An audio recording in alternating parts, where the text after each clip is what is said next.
So welcome everybody, North of Falcon 2, recreational breakout room. Just a reminder of our public meeting and etiquette guidelines. I won't go through these again. I think most of the faces that were in here have either heard this before or seen it before. So thank you guys for your patience and for being here. Next slide. Again, we're here for the recreational breakout. Next slide, please. Quick agenda. We'll go through the current modeling proposals and updates we have. We'll talk marine recreational considerations, go through our freshwater fishery considerations, look at some modeling scenarios, and then we'll go to the public comment and Q&A. So with that, I will pass to Haley Rosenthal to take the next couple slides. Hi, everyone. For those of you who attended North of Falcon 1 or one of our previous evening meetings last week, this slide will look familiar. It represents the current marine fishery proposals that we've added to the recent model runs for Chinook and Coho. What we have in bullet points on this slide are specific to changes that were made from last year's fishery package. And this includes adding back the Marine Area 5 winter Chinook fishery, increasing Marine Area 6 summer Chinook quota to what we saw in 2024, increasing non-selective coho days in areas 5 and 6, opening September 25th and running through October 15th. Adding non-selective coho opportunity that first week of September, so running September 1st through the 30th for non-selective coho. Similar coho seasons in areas 8.1 and 8.2 to what we saw in 2024. Adding non-selective coho back in Marine Area 9, September 25th through the 30th. And then returning Hood Canal to a non-selective coho fishery. Next slide, please. This slide here displays the current sport fishing matrix based off the inputs I just described in the last slide.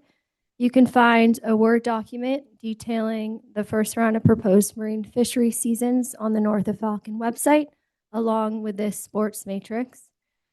As we continue to shape our fisheries moving forward, these documents will be updated. Next slide, please. As mentioned in the main presentation today, we are showing the same middle ocean option run from our previous meetings. We were hopeful to have an updated Chinook model run today with northern fisheries, but we don't have those updates through the Pacific Salmon Commission for the Chinook model run. The major stocks of concern for this process are still Stillaguamish Chinook, Nooksack Chinook, and Snohomish Chinook. And Jake will discuss where we see the most impacts for these stocks of concern in coming slides. Next slide, please. Once again, this slide shows our coho modeling results using the middle ocean option. Snohomish coho is exceeding its exploitation rate of 40%. And we will be looking into how we can reduce the exploitation rate for Snohomish coho. Next slide, please. To summarize the modeling results, here are our marine area recreational considerations for now. The current modeled seasons for Chinook and coho exceed management objectives on several stocks, as shown in the previous two slides. Nooksack, Stillaguamish, and Snohomish Chinook and Snohomish coho are the likely drivers for shaping our seasons this year. Because of this, our current proposed fisheries for a number of marine and freshwater areas will need to be modified and most likely reduced to meet conservation objectives for natural populations. Next slide, please. One recreational consideration and update to share with everyone today involves the Tulalip Terminal bubble fishery. As mentioned in our Puget Sound Freshwater and Marine Evening meeting last Tuesday, co-managers found an error in modeling. This fishery has seen an increase in angler effort and catch in the last 3 years. And on the next slide, we have a graph to share for everyone to visualize the increased effort. Last year, we did have to take in-season action to account for the larger than predicted catch. We reduced the number of days. This high catch has also brought more attention to this fishery. Recent coated wire tag recoveries show how FRAM base period impacts are not properly representing the Tulalip Terminal area recreational fishery. Preliminary analysis by the Chinook Technical Committee of the recent coated wire tag recoveries show a much greater impact on stocks other than Tulalip hatchery Chinook. This coated wire tag data shows impacts on Stillaguamish and Snohomish Chinook. These changes are not currently reflected in the most recent modeling, but co-managers staff are working on adjustments for the next round of modeling. What we can say now is that the 2026 fishery will be managed in season to stay within the preseason impacts. Next slide, please. So this graph will also look familiar to some of you. It is showing the increased pressure and catch we've been seeing within the Tulalip terminal area over the last 3 years. On the y-axis is the number of fish sampled per sampled hour. The years with the greatest number of sampled per sample hour are the past 3 years, 2023, 2024, and 2025, and this is looking at the last 12 years of data. Next slide, please. Over the next few weeks, we will have to consider management options for the bubble so that we stay within preseason impacts. Some options to consider include alternative scheduling, such as reducing the number of days a week, similar to last year, or a shorter season. Another option is to change the non-selective fishery to mark selective, or to change the daily bag limit. Next slide, please. One proposal that we'd like to readdress with the public is the Lake Washington fishery in the north end of Lake Washington over Labor Day weekend. To hold this fishery, we would likely need to shift impacts from the marine areas. Additionally, this fishery would require monitoring resources, and with the recent budget reductions, the agency is limited on its ability to commit to additional sampling efforts. For 2026, this fishery is not likely, but we will continue to explore pathways for future opportunity. I'll pass it over to Jake. Thanks, Haley. I'm going to spend a couple minutes working through some of the modeling tools and scenarios we have for coho. For Chinook, those scenarios will be developed when we have the model with the updated fisheries. That Chinook tool is awaiting the final Chinook model run. We're hoping to get this model run and modeling tool completed in the next day or so. The Chinook link above will be updated as soon as the Chinook model has been finalized. For coho, we'll walk through an example on the next few slides. Several of these options, just a reminder, do not have the associated Chinook non-retention impacts modeled, and I'll touch on that a little bit more as we walk through. Next slide, please. So when you click on the link to the coho modeling tool, which should be made available on our public website, if not now, very, very soon, these modeling tool highlights key stocks of concern and their goal, exploitation rates, the estimate ERs based on modeling inputs, and the base ERs from the latest mid-option coho run, mid-ocean option coho run. As you play with the model option, they change. The estimate row will adjust based on your selections, and that would be the middle row. Next slide, please. So when we look at this modeling tool, it's based on the mid-ocean option again. This is represented by the no change button on the left side of your screen. The link here in blue redirects you to the proposed current marine proposals. As you select different options, the estimate row in the table will adjust up or down based on the impact from that fishery. Each one of these modeling buttons is singular from each other, meaning that clicking on multiple areas doesn't provide exact representation of a sense of how fishery packages would alter current ERs. Another gap is that the Chinook and coho model do not work in tandem, meaning that changes in the coho model do not reflect changes in Chinook ERs. There may be room for a coho fishery within the coho model, but that must also be explored on the Chinook side to understand the true impacts of the comprehensive fishery. Next slide. So looking at the modeling tool above shows new rows below, so that on the screen here will be area 8-2 October. So once you click on that option on the left-hand column, that new row below will show up and adjust the ERs in the estimate row of impacts above from adding an October 1 through October 11th non-selective coho fishery in 8-2. Looking at this example, the new bottom row shows an additional 0.44% increase in Stillaguamish wild and 0.53% increase in Snohomish wild impacts. A negative value in any of these rows would translate into a reduction of impacts. Positive numbers would be a positive impact, and i.e. higher impact. Next slide. Moving into Chinook considerations, even though we don't have a final model yet, we can still look at major stocks of concerns and get an idea of where the largest impacts occur for those stocks. Stillaguamish impacts are highest in Marine Area 5, with winter and summer fisheries having very similar impacts. This is followed by July through September fisheries in Marine Area 7 and 9. After that, we see impacts in both summer and winter fisheries in 10 and 11. Next slide. Moving to Snohomish, we see Snohomish largest impacts occur during the July through September time step, led by Marine Area 10 and Marine Area 5, followed by Marine Area 9 and 7. So we don't have an official modeling run yet. We can still look at the stocks of concern and those rough approximations of ERs and objectives and goals, and have an idea of what areas will have to have some shaping later. Next slide. Looking at Nooksack, we can clearly see that Marine Area 5 winter, followed by the July through September, are the most impactful. If most of you know, Nooksack was a stock of concern last year and resulted in the loss of that Marine Area 5 winter fishery this year.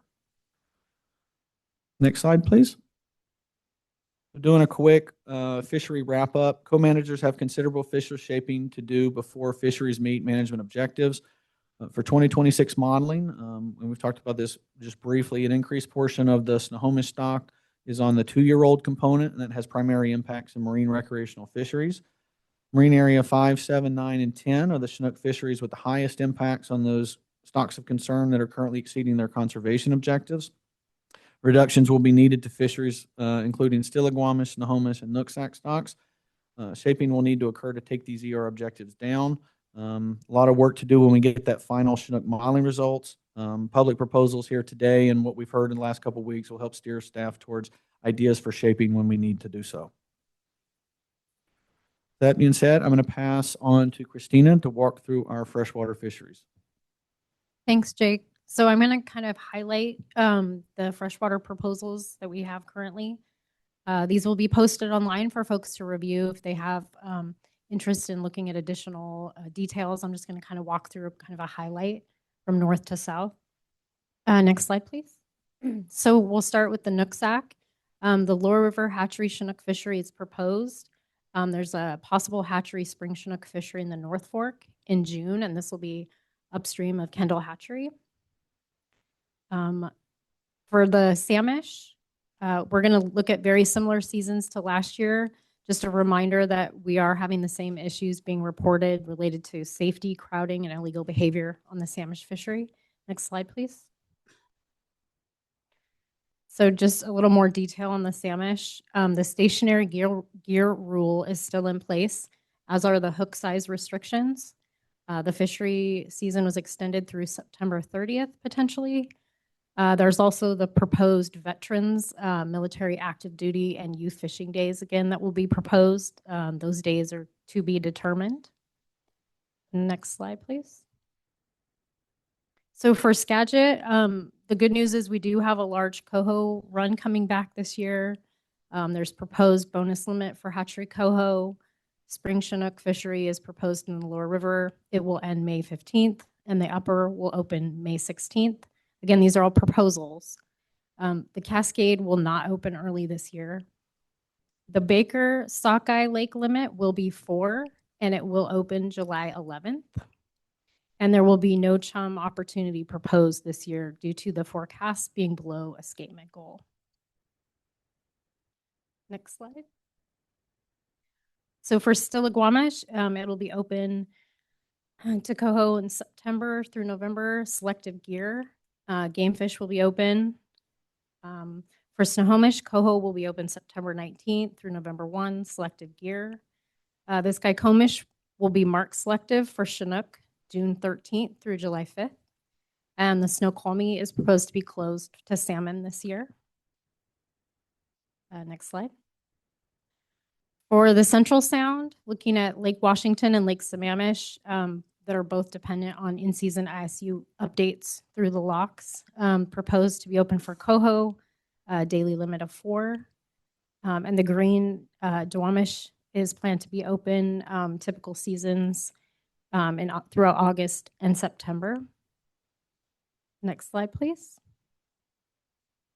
For South Sound, the Puyallup Carbon daily limits will be 6 with 2 adults. Nisqually River is proposed to be open July 1 through November 15th. Also a daily limit of 6 with 2 adults. And then Minter and Chambers Creek are proposed to be open typical seasons. Next slide, please. So for 2026 Hood Canal freshwater proposals, this is largely showing last year's fisheries. They're very similar this season. You'll see the sections that are closed for the Dosewallup and Duckabush. That's the mouth to the BPA power lines. I believe we implemented that last year. And then you can see the same closures apply for the Skokomish, Tahuya, and Dewatto. The Big Quill will be open. Next slide, please. And there is some reaches of the Big Quillicene that are going to have some major habitat restoration going on. So this will limit access to those fisheries in 2026. WDFW is considering reducing or closing opportunities based on the large restrictions and some safety concerns related to this big restoration project that's going on. Next slide. Dungeness, this is initial fishery proposal for 2026. It's largely based on last year's fishery, October 23rd through November 30th, daily limit of 4 for targeting hatchery coho. Next slide. So here's the slide folks asked for in the last meeting. This is just describing to folks the importance of filling out the voluntary salmon trip report form. These forms help fishery managers by acting as a supplemental to a test fishery. And this information is useful in places where we have test boats and also where we don't, including marine areas 12 and 13. Next slide, please. This is just the wrap up of our schedule. We went through this in the last meeting for 2026, our public meeting schedule. Today, we are in Linwood for North of Falcon 2. Folks will be meeting on April 2nd to discuss buoy 10 fisheries. And then we will be back in Portland for PFMC 2, April 7th through the 12th. And we'll be holding our morning briefings. They will begin on April 9th. Next slide. And this is just, again, a reminder of where folks can get more information. There's up-to-date meeting schedules. You can register for those virtually online ahead of time. We'll post proposed seasons as those become available, including updated models. And also, this is where you can offer us, again, public input on these opportunities. And you can review our blog that we update quite regularly. Next slide. I think with that, we'll go ahead and open it up for questions. I have a question online while we get the mic going in the room. Mark, go ahead. Can you hear me? Yep, we got you. Okay. Regarding the voluntary trip reports, there's plenty of times I go out and I don't catch anything. Do you want those recorded on the voluntary trip report?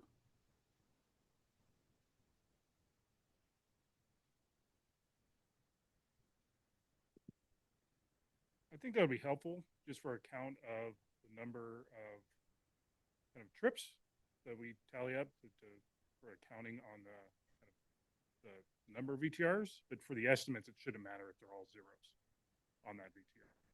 But happy to get any and all VTRs willing to be submitted to the department. Okay, thank you.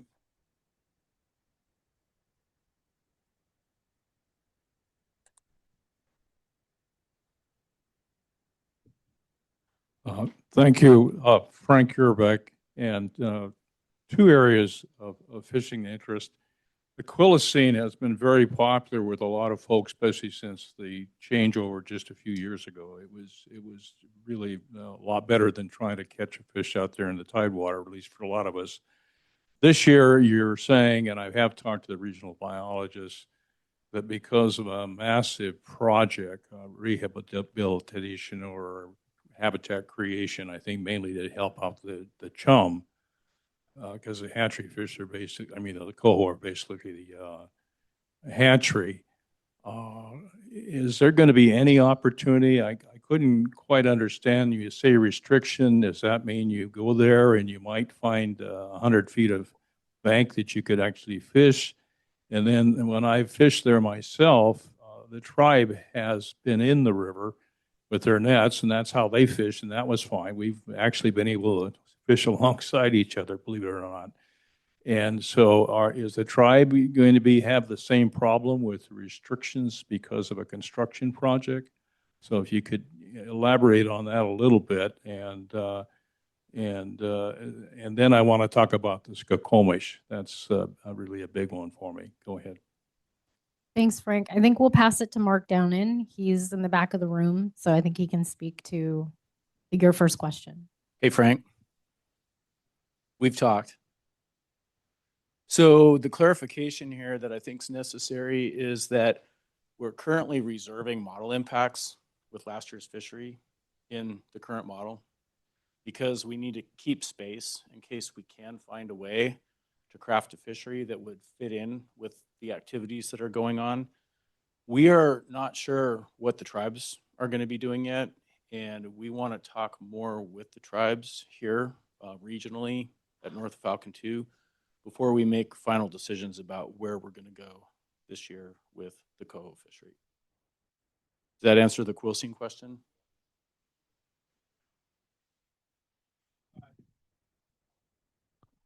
Sorry, Frank, can we bring the microphone back just so the people online can hear? Sorry. Thank you. Thanks, Mike. Yeah, basically, Mark, and you and I have talked that it's really to be decided. They're still in flux, and it still might be possible as we get closer to that, end of August time than where we have the fishery. So you can't see unequivocally now there won't be any fishing in that area, but it's not likely. Is that a fair statement?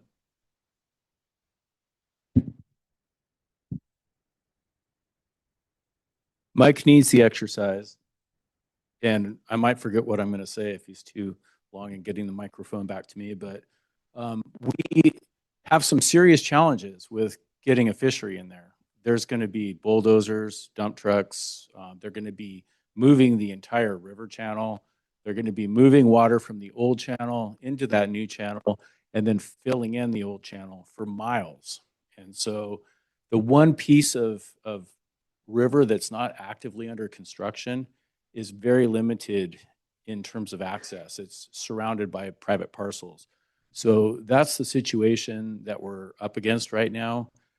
I don't want to just jump to a closure as the only outcome of the situation yet, but it is a possibility that we may not fish at all. So right now, there are a couple of options. One is that middle section.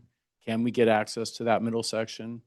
Two, there's 100 meters or so just downstream of the bridge that isn't technically part of the construction project, but it is going to be filled in with about 3 feet of material in July. Is that a fishable reach? Is that a reasonable place to open some sort of a coho access point for a fishery that normally takes up the entire 3 miles of the river? Those are the kinds of questions that we're trying to work our way through. I'll just walk. I need the exercise. Yeah, because is the tribe going to be encumbered by the same physical situation as we are? If they're able to fish and they're basically in the stream, and they use a net. So I want to have that conversation with them too, is how they're going to, if they're still going to fish, or is everybody going to be in the tideland? And I just want to bring that to your attention, that we are looking at what, if the tribe can make it work, then we'd like to make it work. So that's going to be one of the discussions we have regionally. they're going to be looking at the same information we have. But it's important to realize that the footprint of their fishery is different. You know, they have a dip net CNS fishery and a snag fishery essentially that takes up 100 yards basically, with a few folks fishing further upstream. Our fishery needs to be spread out a little bit more in order to be successful. And that's the problem. Will they try to shoehorn something into 100 yards of the river? I don't even know yet. Can we put a sport fishery in that same 100 yards right on top of that fishery? That's another issue. So those are the things that those are the hard conversations that we have to have with them here. Great, because that helps understand what's going on there on the surface. The other thing I want to talk about is the Skokomish. This has been shut down to us since, I think, 2016. And there's been a number of efforts on the part of the department. I have personally been involved in those efforts to try to get it reopened. I have personally met with the tribal chairman, and we're still talking. I was hoping, and we came close, we thought, several years ago, of working something out, negotiating, where we could try to have a coho fishery as a starter, just to demonstrate that we can fish and deal with the tribe's concerns that maybe led to the closure. What is going on right now, and with regard to the Skoke River, and then didn't get answered at the last meeting, was the additional closure we had with that delta area that took away some, land access, boat shoreline access. And then the other thing finally is that the tribe with a annual permit at $300 pretty well restricts people from using the ramp. Who's going to pay $300 for a couple of trips from where I live in Bonnie Lake? So my question to you is there any dialogue going on right now to try to get us something? And I had suggested that they go to a daily permit like you have at Point Defiance, and they would probably make a lot more money. And I sent a letter to the tribe, and the letter has been provided to the department as a place that you might go and have some further dialogue. But right now, it just seems like we're increasingly being denied fishing opportunity by tribal policies that don't seem to be addressed by the department. So what can you tell me what's going on now? Regard to your tide flats and your $300 permit, I don't have any updates. Regard to your first question, I believe we're going to go to the back of the room for an update from our director.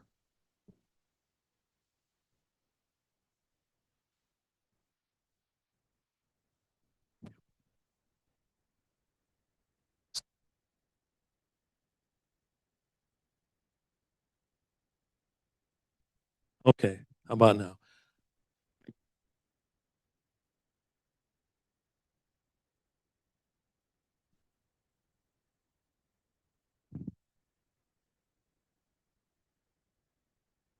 How about that? There we go.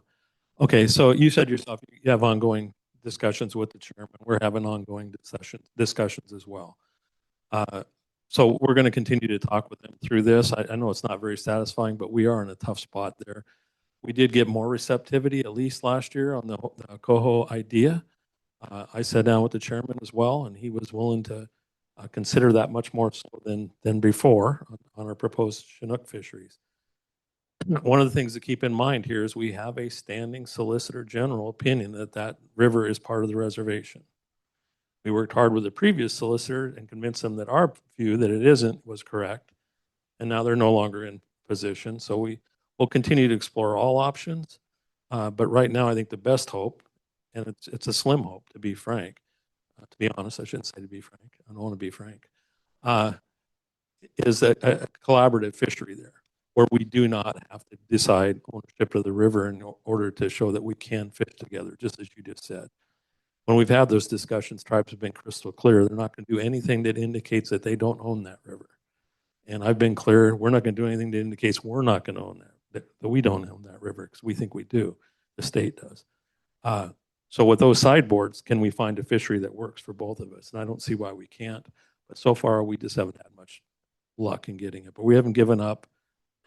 Again, not a real satisfying answer, but that's the truth of where we're at. We get a microphone? Sorry, 1 second, Frank. Thanks for the people online. The question is again about the launch ramp, and you intervened once, I think, was able to delay what was happening. It was a handoff from the Home of Power to the tribe to manage that. And then when you have a fee of like $300, when point defiance, I think it's $20, and a daily fee, you have more people have opportunity, and it's sort of like it's in your face and denying us access. And that's the only ramp. We have no other options. So is there anything being done? I sent a letter, and your department has the letter that I gave to the tribe. So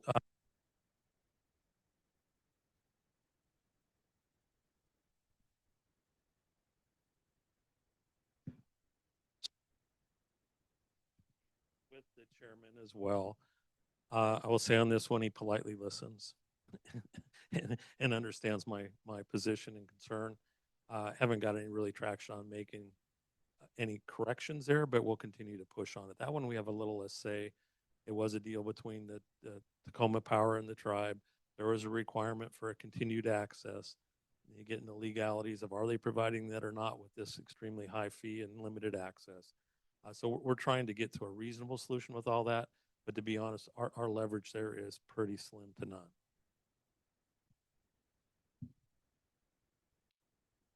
Thanks, Frank, and Okay. thanks, Director.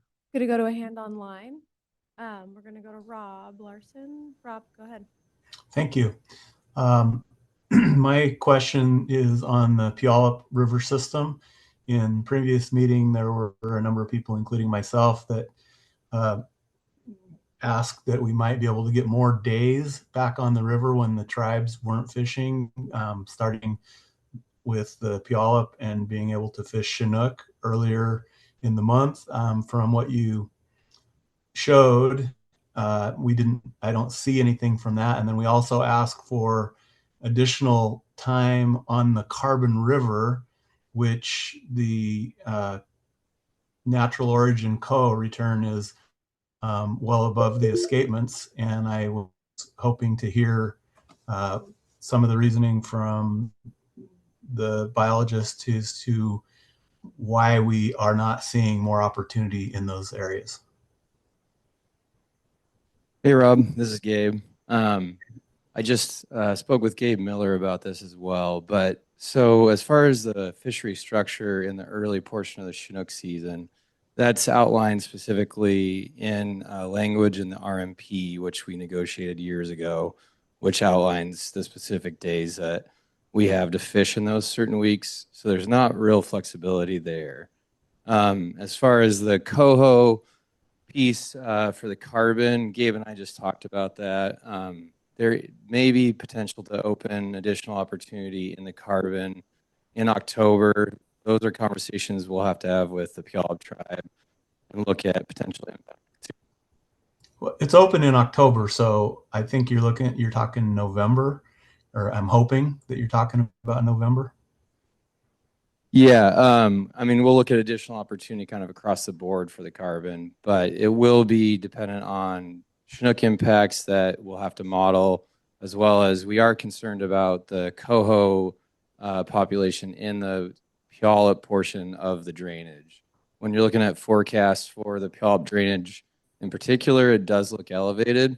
The majority of those coho are headed for the White River portion of the basin. In fact, the Puyallup forecast is under 2,000 coho for the entire portion of the Puyallup main stem in that area of the basin, which is a pretty low forecast given the.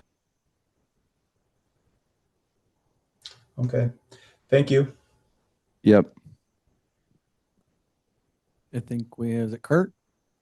Yeah, this is Kurt Kramer again. I just have a process suggestion. We have a lot of work to do today. We have some really big issues, and I think we'd be much more efficient to pick an issue at a time and collect our comments from each individual on that issue and move forward that way. And we can you guys can decide the priorities, but let's pick it off and get, instead of jumping back and forth, we're just gonna get very inefficient. I think it'd be much more efficient to pick, Snohomish Coho or Still Chinook or whatever the issue you want to deal with and get all our collective comments, suggestion.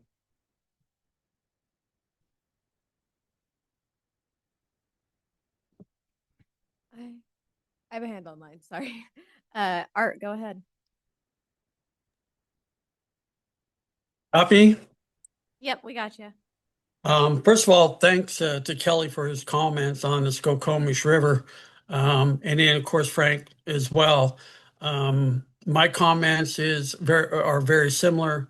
It seems like access to that river over the years has been reduced, been choked off, launching, access all the way around that river.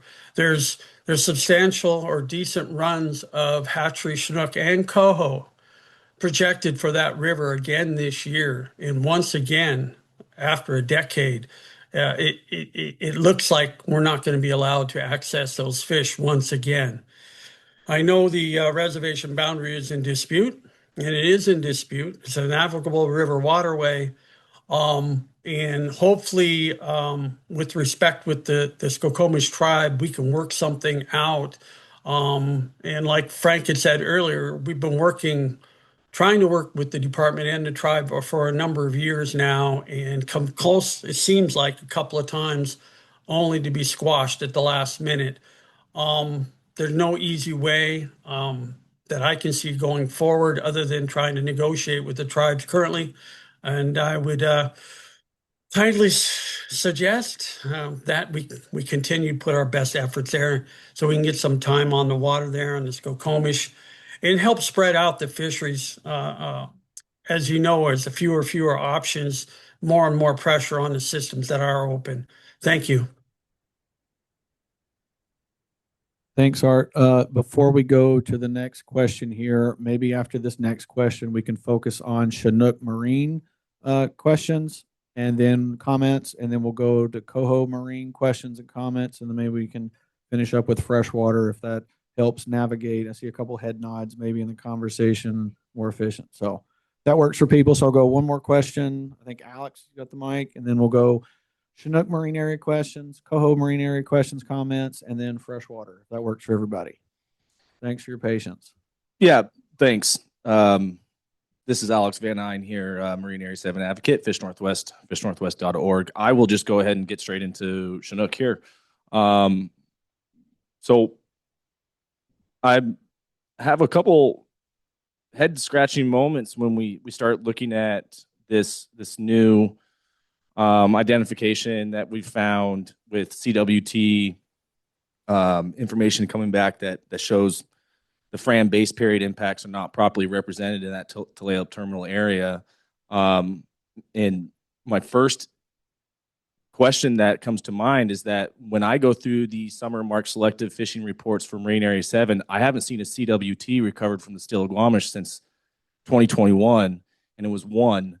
And dating back to 2019, there's still just been 1.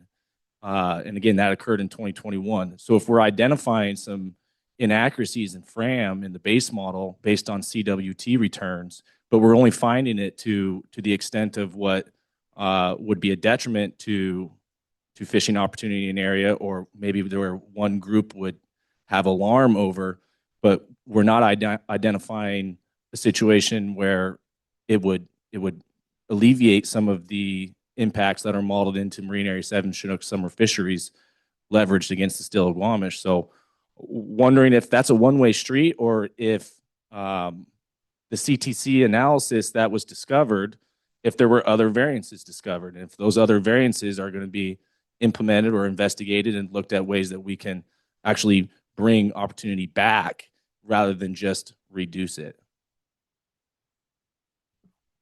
I don't have any comments on the CTC work, but I do know that we are looking at Fram as a overall in general in terms of areas that need improvement. So I think you've talked about the Marine Area 7 comment before, and so those are areas we're looking into. It takes time to dig in those specific ones, but it's a big project to dig into those Frams in different areas. So, but it's something we're looking into the whole Fram modeling as a whole.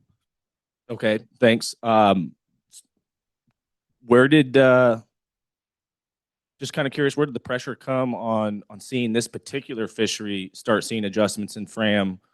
Where did that pressure kind of come from for us to start working on the bubble now versus not working on any other marine area? I think going to the graphic on, I don't remember if it was slide 10 or not, is just the overall change in that fishery dynamic from a relatively small fishery to a very large fishery in terms of catch and also effort over the last couple of years. So it wasn't a specific reason for looking at area. It was just the overall catch and effort and interest in that area has been hugely popular. So I appreciate that. And I think you're right. That can't be discredited.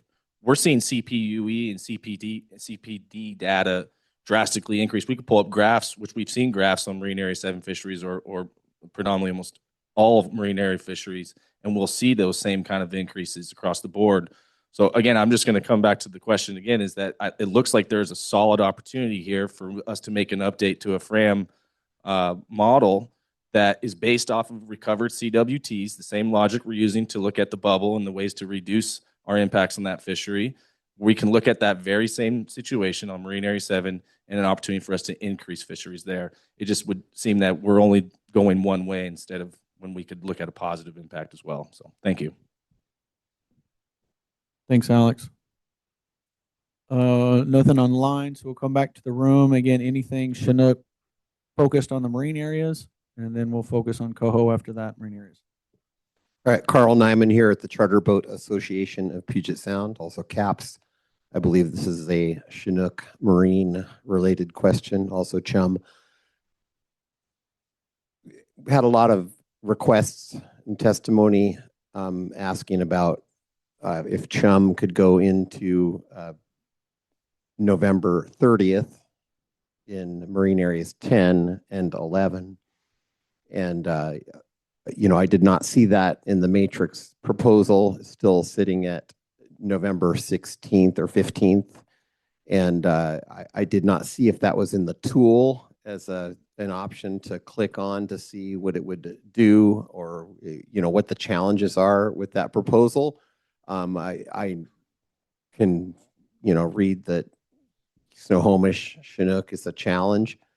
I don't know, without seeing a breakout sheet, of what fisheries are causing the challenges with Snohomish Chinook. We never know, what all the fisheries, add up to and where they are, what the real challenges are that are driving, that fishery up, and where all those fish are being taken. We know some of them are in Canada, and some are in the river, and some are in the marine fisheries, and some are commercial, and some are recreational, and some are co-manager fisheries. So would love to see that breakout sheet of where all those impacts are, and would love to hear an explanation of what discussions took place, if any, about that proposal for chum salmon fishing in areas 10 and 11 that were requested as a proposal to go to November 30th. Thank you.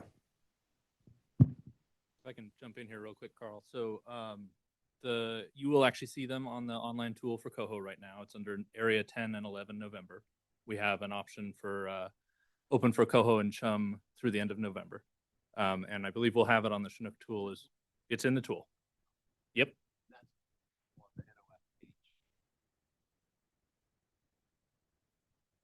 You're good. Yeah.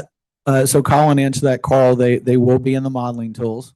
And so that's something we're still continuing to look at. So you will be able to see those. On our PowerPoint presentation, there are the links to the models. And so the coho model should be up, if not now, very, very soon after this meeting's over. And as soon as the Chinook modeling results are finalized and we get those, you will see the Chinook modeling tool will be on the same link provided as well. So through November 30th is included in the modeling tools. And then regarding Snohomish, what we showed here today was just the state fisheries. That's not like you said, the whole picture of what has impacts on the Snohomish. And those conversations we have not had or looked in specific. This is just being that we don't have those finalized model results. This is just showing in terms of state marine fisheries These are where those impacts for Snohomish come from, just for us to have a visual representation to see what's most impactful. That doesn't include the freshwater and or other non-state fisheries as well. So that'll be part of the larger discussion over the next couple of days once we get that official Chinook modeling run results. That's why you don't see any more of that today. Okay, we appreciate that your ears are open to these proposals, and I look forward to seeing the breakout of the impacts per fishery on the Snohomish Chinook. Thank you. Okay. Also, sorry, just to mention that the matrix will continue to be updated as we make the changes in model runs. Thank you, Haley. We have a hand online from Bronson. Bronson, go ahead. Hey, can you guys hear me? Yep, we got you. So for the bubble, on the slide, it had different options to consider. One of the things that wasn't on there, it's one of the only areas with a 2-pole endorsement in the salt. I'd say if we have to make concessions on something, I'd rather it be something along those lines instead of taking days off the water.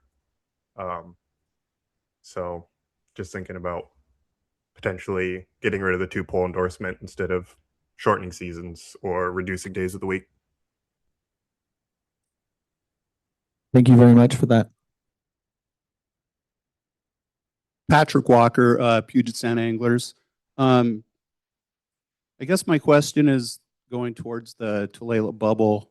The effort and success, or the effort in the last 3 years has been up. The success for anglers has been up. I'm just curious about the numbers of numbers of Chinook that were released. Have they gone up in the last? I know there are probably 3-year fish returning. Is that correct for Chinook, or 3 to 4 year? I'd look to maybe some of our modeling team if you guys have any of the specifics on hand. If not, we can look into that. Pull up last year.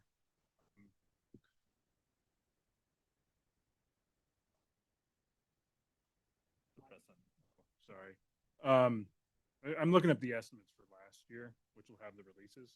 You asked a question with a lot of data that I don't have particular to answer your question right now. But just give me a second here. I'll give you the amount of releases and catch in the bubble.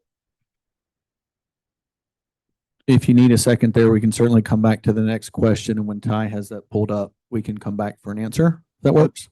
Okay, yeah. And also just on a different fishery, but related to Chinook, I think it was in the last week's online meeting, there was a discussion about a large number of, was it Nooksack returns?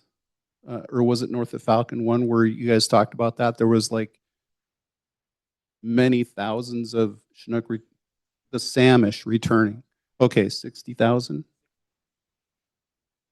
Okay, 63,000 coming back to the Samish last year.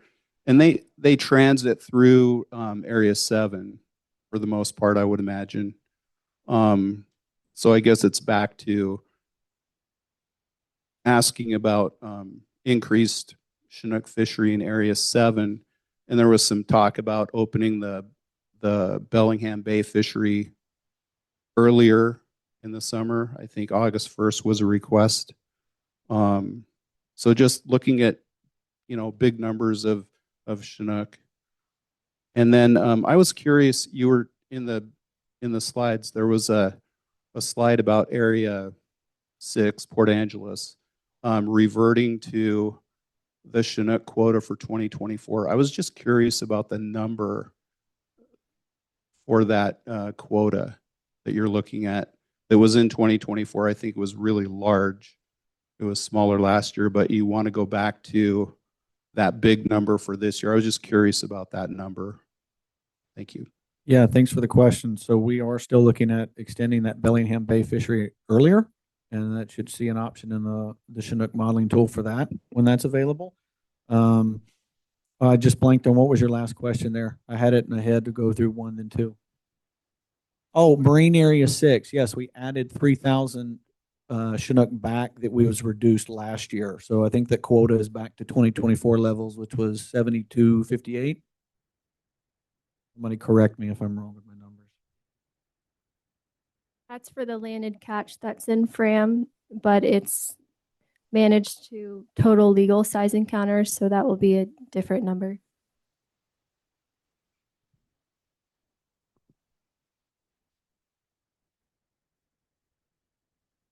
Anybody online? Okay.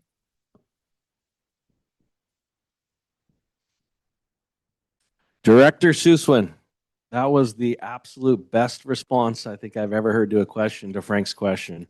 It was honest and it was clear.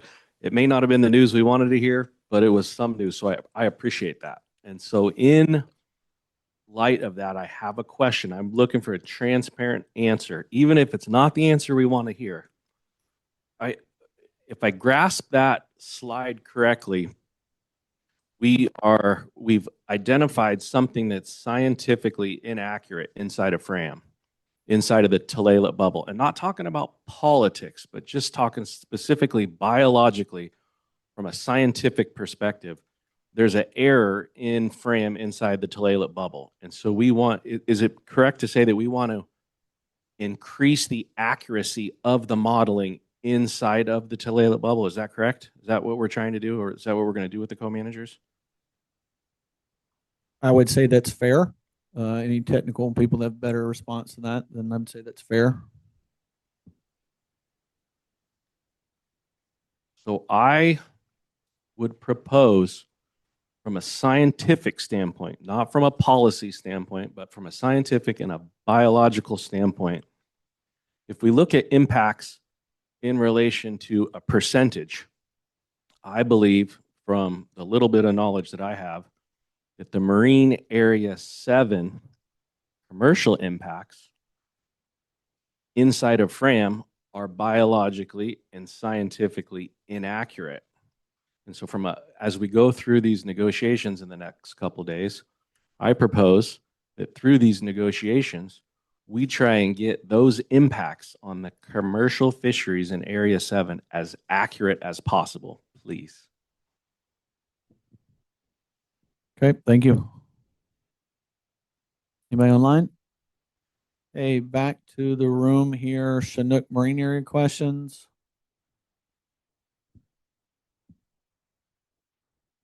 Hi, my name's Rodney Harrison. I fished the Tulalip bubble a lot. And I did get 2 coated wire fish last year, and there was a 3-year-old and a 4-year-old from Tulalip itself. So that helps your question to some degree. Now, in previous years, I've asked this question multiple times about the impacts on other fish, other streams at the Tulalip bubble. And I have been told, it's on record, multiple times that that is the cleanest fishery in Puget Sound as far as impacts. Gary Crine even went as far one time as to say they selected 500 fish, sampled them, they had 0 impacts. Now, up out of the bushes, this jumps up last year. So it seems kind of odd. They've been telling me for years that's the cleanest fishery we got. And now all of a sudden it is not. So anyway, it's kind of weird. Thank you for the comment. I would not be able to speak to Gary Crine's words unless anybody.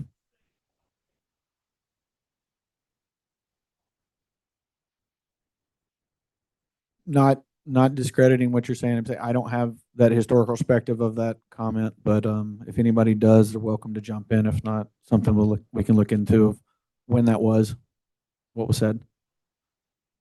Okay, perfect. Thank you.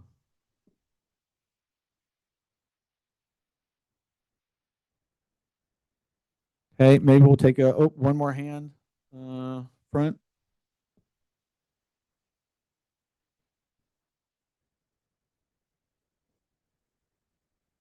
Thanks, Mike. Yeah.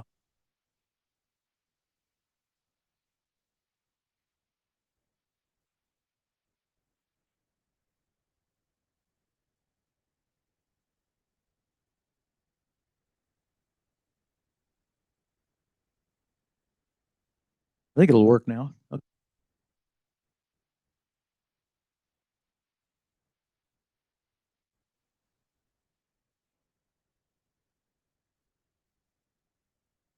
So maybe, so if anybody talking, and correct me if I'm wrong, Jeff, Leah, just when you get the button and you're good to go, don't hold it.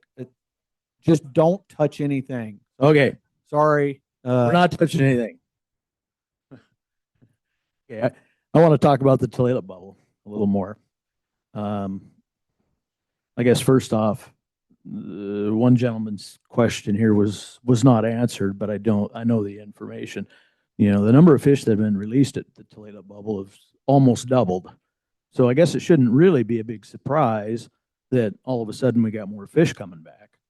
I do think it's a little bit of a surprise that the forecast isn't better. I don't really understand what's going on there. Part of what I believe is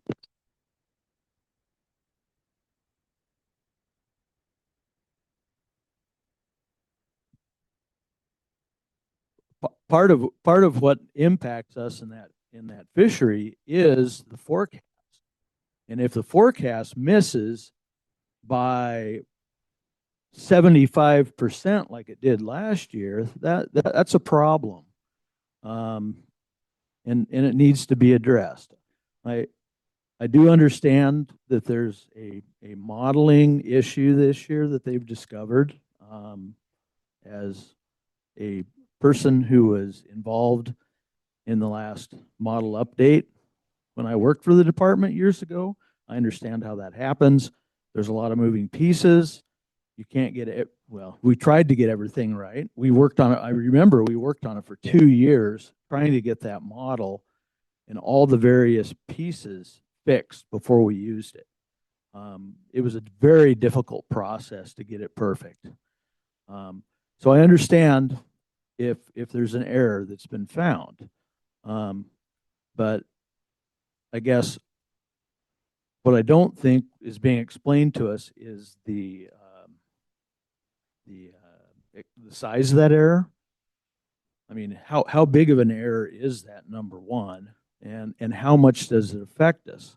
And the other question I have is when you say we're going to do in-season management, you know, what does that mean exactly? I mean, based on what parameters? I mean, is it based on catch or impacts to, you know, stocks of concern, or just exactly what does that mean exactly? I mean, that's kind of a catch-all phrase. You did in-season management last year, but what do you mean this year? I guess I'd just like to hear a little bit more about what it is you're planning on doing there exactly. I don't have information on how big of the error to that degree. I would say towards the in-season management would be looking to manage more towards what our inputs are going into the model. Last year, we were able to have a much larger drawn-out fishery than what was in the model previously. We did shave some days, but that fishery has been expanded quite a bit more than I think what's gone in our initial model run. So I think looking for this year, and we don't have that set out yet, as what the previous slide showed, that's not in stone what that looks like yet. So still to be determined as we start to look at what that package is. Hey, Jake, I'll jump in for a second. So FRAM looks at a period of years and the fisheries that happened in those years and uses the coded wire tag recoveries from those years and those fisheries to say, here's what the stock comp for that fishery is. So to say it's an error isn't quite right, but we're seeing coded wire tags that we didn't see in the base period in those base period years in that fishery now, in the recreational fishery at the Tulalip bubble. So FRAM looking at, I think it's 09 to 13 about that. We didn't see a bunch of tags from non-local, I shouldn't say non-local, from Stillaguamish or Snohomish like we are in recent years. So as postseason analyses happen, they happen with the Chinook Technical Committee of the Pacific Salmon Commission. They're seeing, hey, there are a bunch of these stocks that are of interest to PSC because we have international obligations through the Salmon Treaty to protect those stocks, to not increase our exploitation rates on. They're seeing those tags in the bubble fishery right now. So that's why this fishery has come about. I don't want to say it's an error because it's something that might have changed since then that we're trying to update. Updating these things is not an easy task. We can't just say we're going to a new FRAM base period. As you said, it was more than 2 years a process to get to the current base period. So FRAM is an estimation of what we think is going to happen based on what we saw in the past, where we saw coded wire tags. We're seeing something very different in that specific fishery. We have international obligations through the Pacific Salmon Treaty, the Chinook chapter, that say we're going to keep our exploitation rates on Stillaguamish and Snohomish within bounds of what we've seen in the past. And this is a fishery that's kind of emerged as well. We're seeing a bigger impact than we had historically. What's going on? So that's what we're working through. That's why we're working through it on this very specific fishery. Thank you very much, Kyle, for that explanation. I think there was a lot of people in this room that needed to hear that. And I'll just go and toss out my 2 cents once again on a way to help us all out, and that is to go to a mark selective fishery. That instantly reduces our impact by 85%. So I would understand that we might still have to do some in-season management, even if we did go mark selective, but that would be one way to hold on to our fishery there that doesn't have, and decreases the number of, at least keeps the impacts within what we've agreed to within our FRAM model and our international fisheries. Okay, I have a hand online from Brandon. Brandon, go ahead.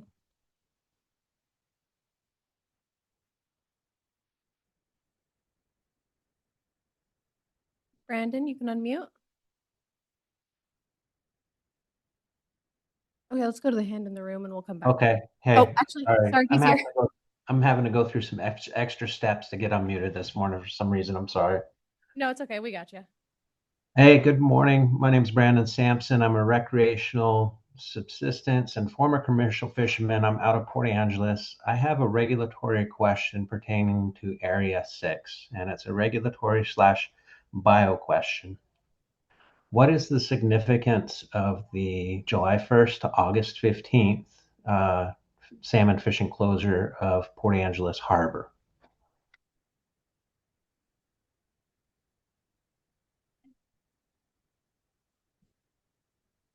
Is anybody able to give me some insight on that? I do not have the specifics for that at this time. We'll have some staff see if we can look that up and come back to you. Okay, I do have a little bit of input to expand on that question. My understanding is that the nearest river to the east where those fish might be passing through bound for would be the Dungeness River. And currently there is no adipose fin clipping that is happening with any of the Chinook being raised and released at the hatchery there. So I just would like to bring that up and ask what is the significance of that closure of the Port Angeles Harbor, and also point out that it takes away access to anglers that might not have bigger boats or better windows. Thanks for the question. I have some notes related to when we looked into this last season for a couple of folks. If you're referring to the closure in Port Angeles Harbor, that was closed in 2001. And my understanding is when Marine Area 6 went to selective. I'd love to hear what you have. Can you hear us okay, or can we mute? I think you guys cut out for a second there, maybe. Okay, sorry, Christine, I'll try again. Okay. Can you hear us okay? I can hear you well now. Okay. Let me try that again. So I have some notes. My understanding, if you're looking at the closure that was in Port Angeles Harbor, it was closed in 2001 when Marine Area 6 went to mark selective. This was part of closing the waters east of Edits Hook, and that's due to mixed stocks that are staging offshore on the banks between the US and Canada. There was some concern with impacts that they might be higher on ESA listed Chinook. And considering this fishery's remained closed since that time, and the FRAM base period that we've just talked a lot about has shifted, we don't have coated wire tag recoveries from that area, and so we can no longer have the ability to look at the stocks of concern in that area. So that's one of the reasons why it's remained closed. Okay, I would like to clarify that this area is, I understand that's being included in the eastern section of Marine Area 6, but is actually west of that boundary line. Thank you for that. Then that's something we'll go back in and look and check our regulatories on those. Okay. So thank you very And much for that. if you've got time for just one more quick question, again, Marine Area 6, Freshwater Bay closure area. In the regulations, I have seen 2 different geographic reference points as the westernmost point of closure for that area. One being Observatory Point, the other being Bachelor Rock. Those are different waypoints, and I just hope that that can get revisited. Again, that's another area that pressures anglers and kayaks and small vessels to go out in exposed water and be exposed to greater risk of weather and capsizing. I'd like to see if there's any alternative boundaries for that closure that might help to protect those Elwha River fish that I understand are of concern for that closure. But is there a compromise that might be able to be had between closing off that section and providing safe access to other users? No, thank you for those points. We'll dig into those once we leave here. Appreciate All that. right. Thank you for your time.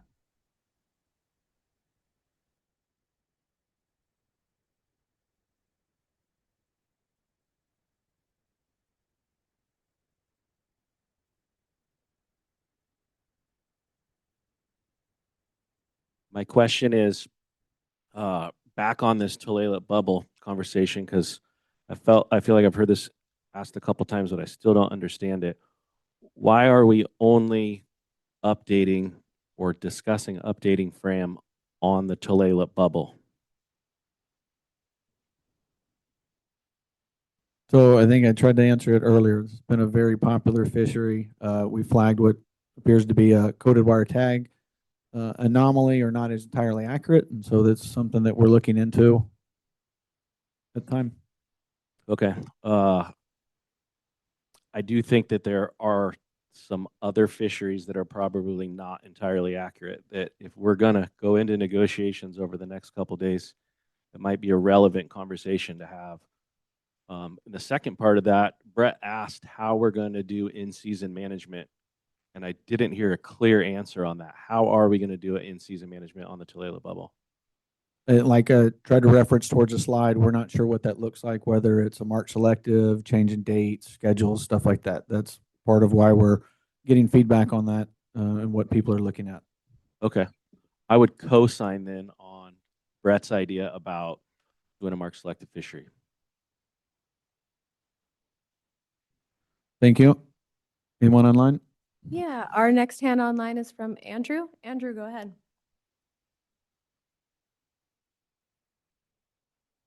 Hi there, can you hear me? Yeah, we have you. My question is a little bit to do with what the last speaker just said, and that's just accurate data in the FRAM.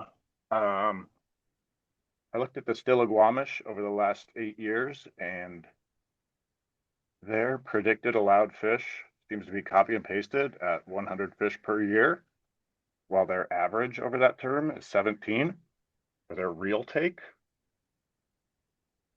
And the Nooksack have a similar prediction. I was wondering if there's been any discussion of using a weighted average of the real data from the past few years in these fisheries.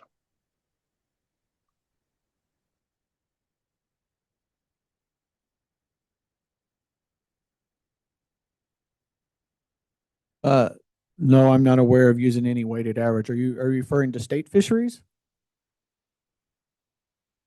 I'm referring to the FRAM, which lists the Stillaguamish tribe's take predicted allowed at 100 fish every year of the FRAM over the past 8 years, while their actual take averages about 17. And with that being such a restrictive stock for recreational fisheries, as well as the Nooksack, I was wondering if there's been any discussion of using a weighted average of the real data from the past 5 years. I'll take this one, Jake. yes, we hear a lot about how tribes should use real data or what they expect to catch in the fishery model. We're not here to talk about tribal fisheries, but I want to be clear. There are tribes that's what they get for their whole tribe for Chinook.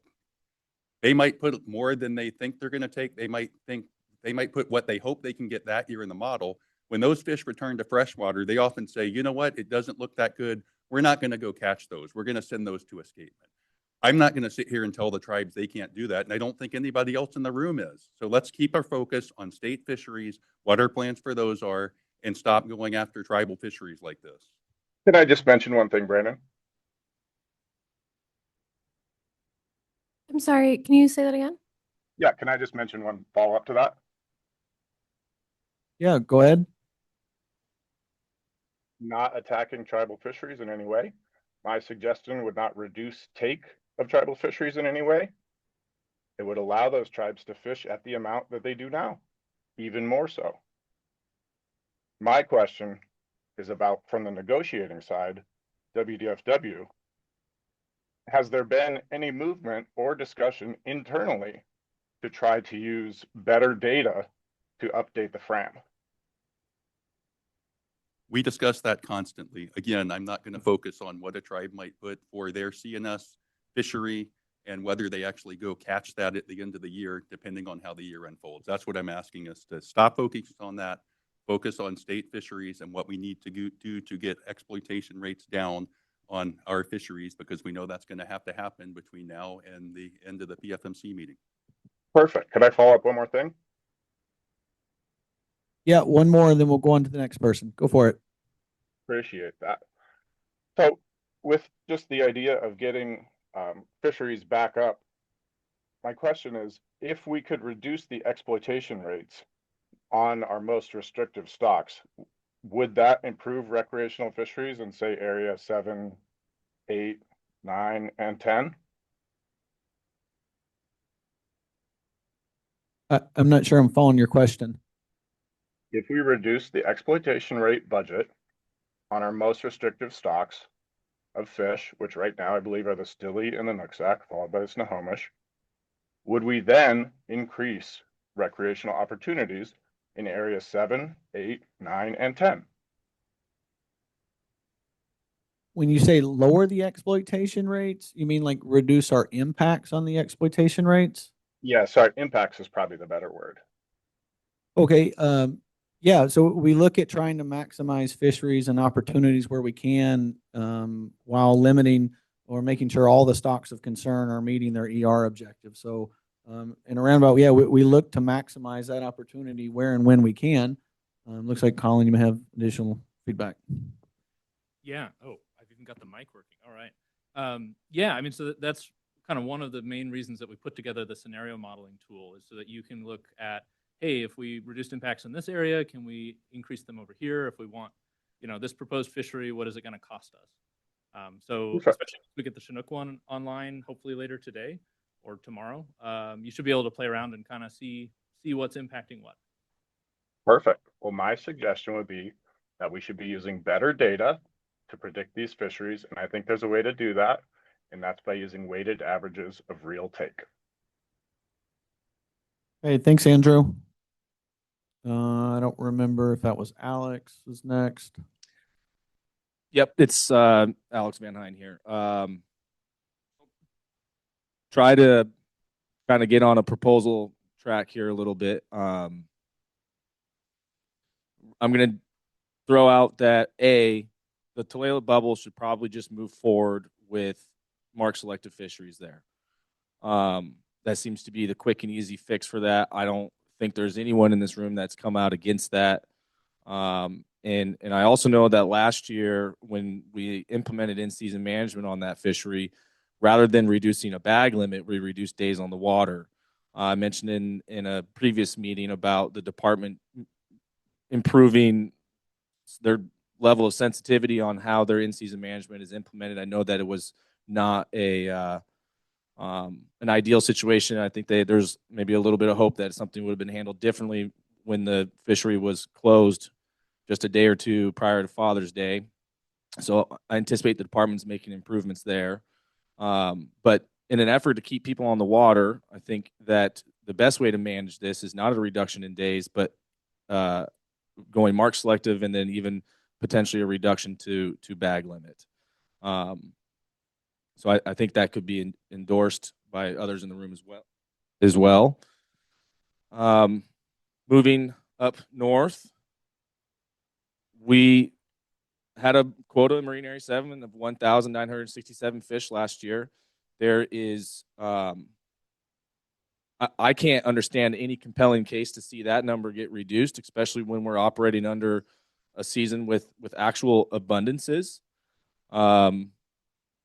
There is significant increases on some of these stocks of concerns, including the stilly, the Samish. Well, they're not a stock of concern, but Samish abundance of hatchery fish. The Skagit Fall is 19% up overall year over year. So to have any discussion regarding shaping our Marine Area 7 fisheries to me is a no-go. I know I suggested increasing that to a similar year in the past where we saw similar forecast abundances, and that was a 2,100 fish quota. I'm sure that's not going to happen this year, but it would be great to see that in the modeling tool at least. And then I'm going to double down again on Bellingham Bay fishery in kind of maybe in unison with what we're seeing in Tulalip Bay. If it keeps folks on the water, then we should reduce our bag limit. A 4-fish bag limit for Chinook is an awful hard attainment to achieve. So if that gets us on the water in the beginning of August, prior to what we've been traditionally fishing, then I know that's welcomed by folks up north. I really want to hammer on I want to continue to talk proposals, but I can't give this mic up without hammering again on us using CWT data to implement reductions in fisheries when we're not using CWT data to implement increase in fisheries. I know I'm not going to get an answer on that. Kyle, I appreciate you chiming in on some of the interagency discussions and some of the CTC discussions. I really am interested if there is anything in there that you can share, if there's been any discoveries of other types of inaccuracies that sway us towards the positive side. If we talk about why the bubble drew so much attention was that its increase in CPUE and its increase in total effort.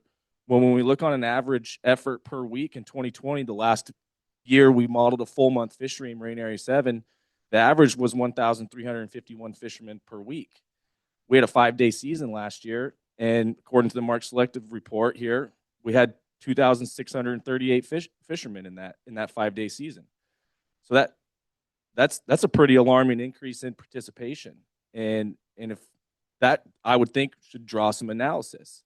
And out of that analysis, if it indeed revealed that we're continuing to leverage an impact on Still-Oglala stocks in Marine Area 7, yet we've seen one CWT recovered since 2019.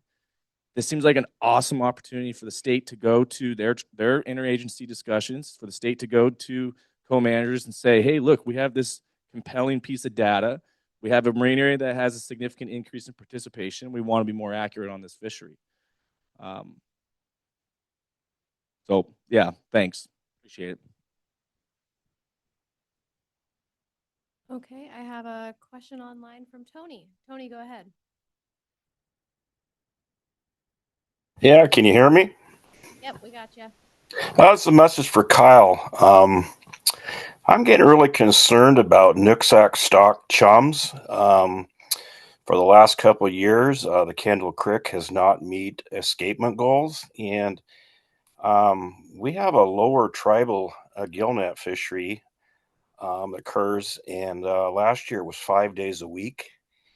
And I was wondering what is being done to reduce the days, the netting days in the Nooksack River.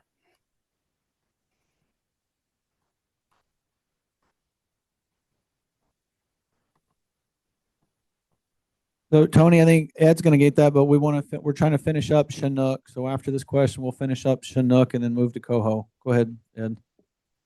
Hey, Tony. Hey, we met escapement goals and our wild spawning escapement the last few years. Hatchery, we missed it last year, but as far as conversations with Lummi Nation and Nooksack, we're having those conversations about netting days, and I know that's not where you want to go, but you know, they love fishing just as much as we do. Thanks for your comment. Thanks, Tony. Thanks, Ed. I think Pat, is that your hand was? Pat Patillo here. Did we move on to Chinook Marine yet? Because it didn't seem like we did. So,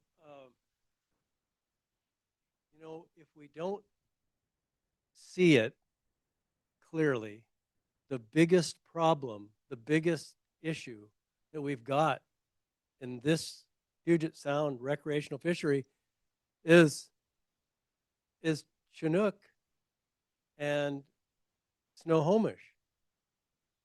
And for whatever reason, it's, you know, we could dive into that forecast and all this, but it is likely that the reduction to our fisheries, our sport fisheries, is going to be big for Chinook in the summer.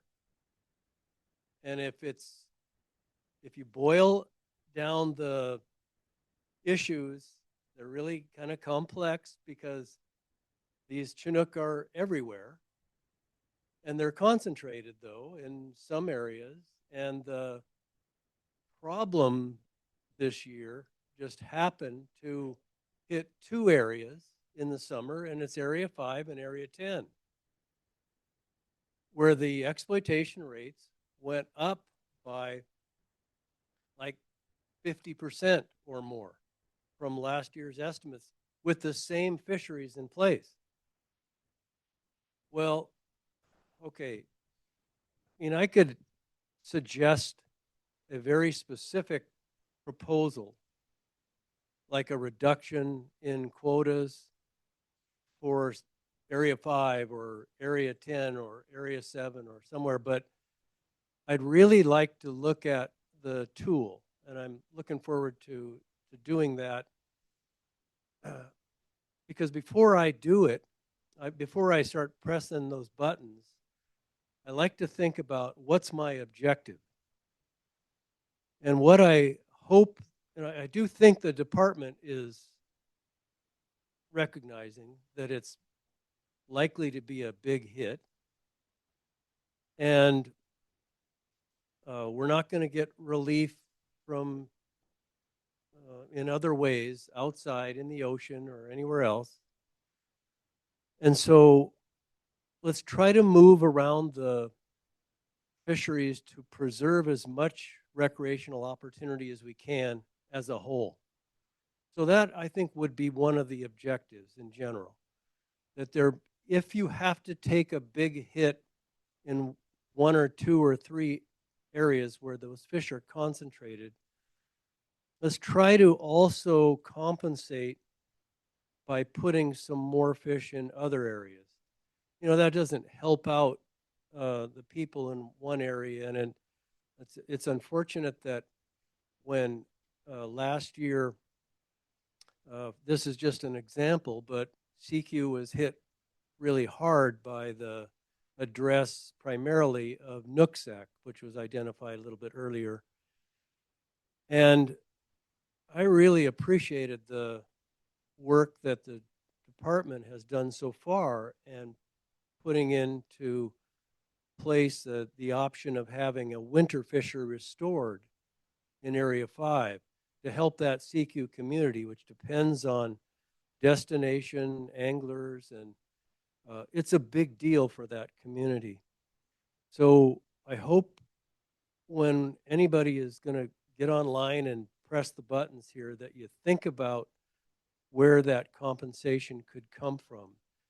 Somehow, perhaps we could keep that winter fishery, but the higher impacts, I think, are in the summer And so if you have to reduce, and this is just an example, an Area 5 summer fishery, look at compensation for that in winter fishery, where I think the Snohomish impact is not as high. I also think that we have to think about basic options of, do you spread it around? Do you try to proportionally reduce all fisheries where there's any Snohomish impact? Well, that's tough, and you're not getting much bang for buck in certain fisheries. But taking it all out of those two areas that had the big changes last year in Snohomish is really a hardship on individual areas. So maybe think about the compensation of more winter for reductions in summer. Maybe think about the fact that was the example of Area 6, where there was an additional 3,000 fish. I don't think that increased the Snohomish impact significantly, maybe 1/10 of a exploitation rate point, but very small. So perhaps you could, for example, look at adding a winter fishery in 6.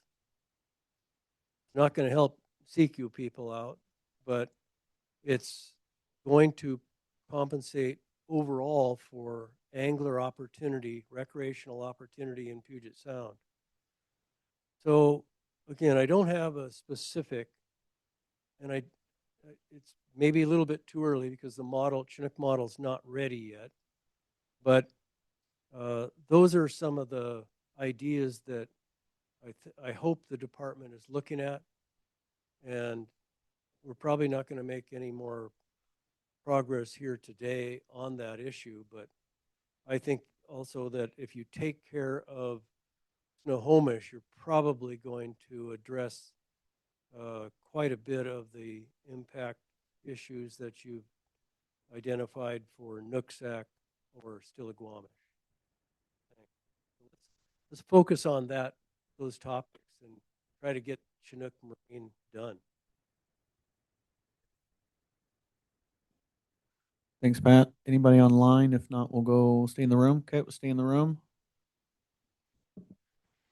Yeah, my name is Josh, and I just want to say I've been fishing the Tulalip bubble since it was a thing, 35 years or something like that. And last year was the first year that I ever saw any major deduction in opportunity from lowering the limit to lowering the days.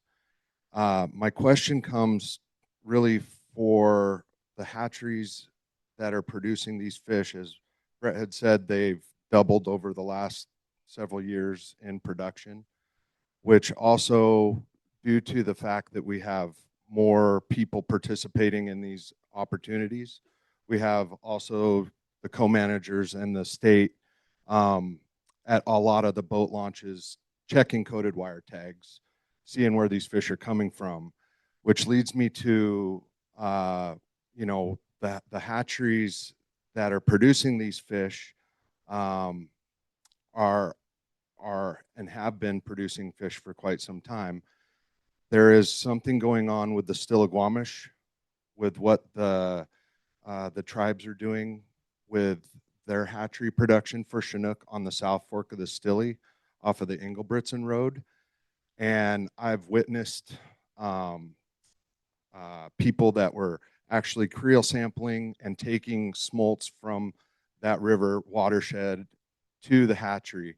And I would just like to get some clarity as to exactly what is being done at that hatchery and how they're rearing and releasing those fish with coded wire tags, and how that is affecting and coming into the models that were being used to make deductions. And I apologize, I'm not on top of all the numbers by any means.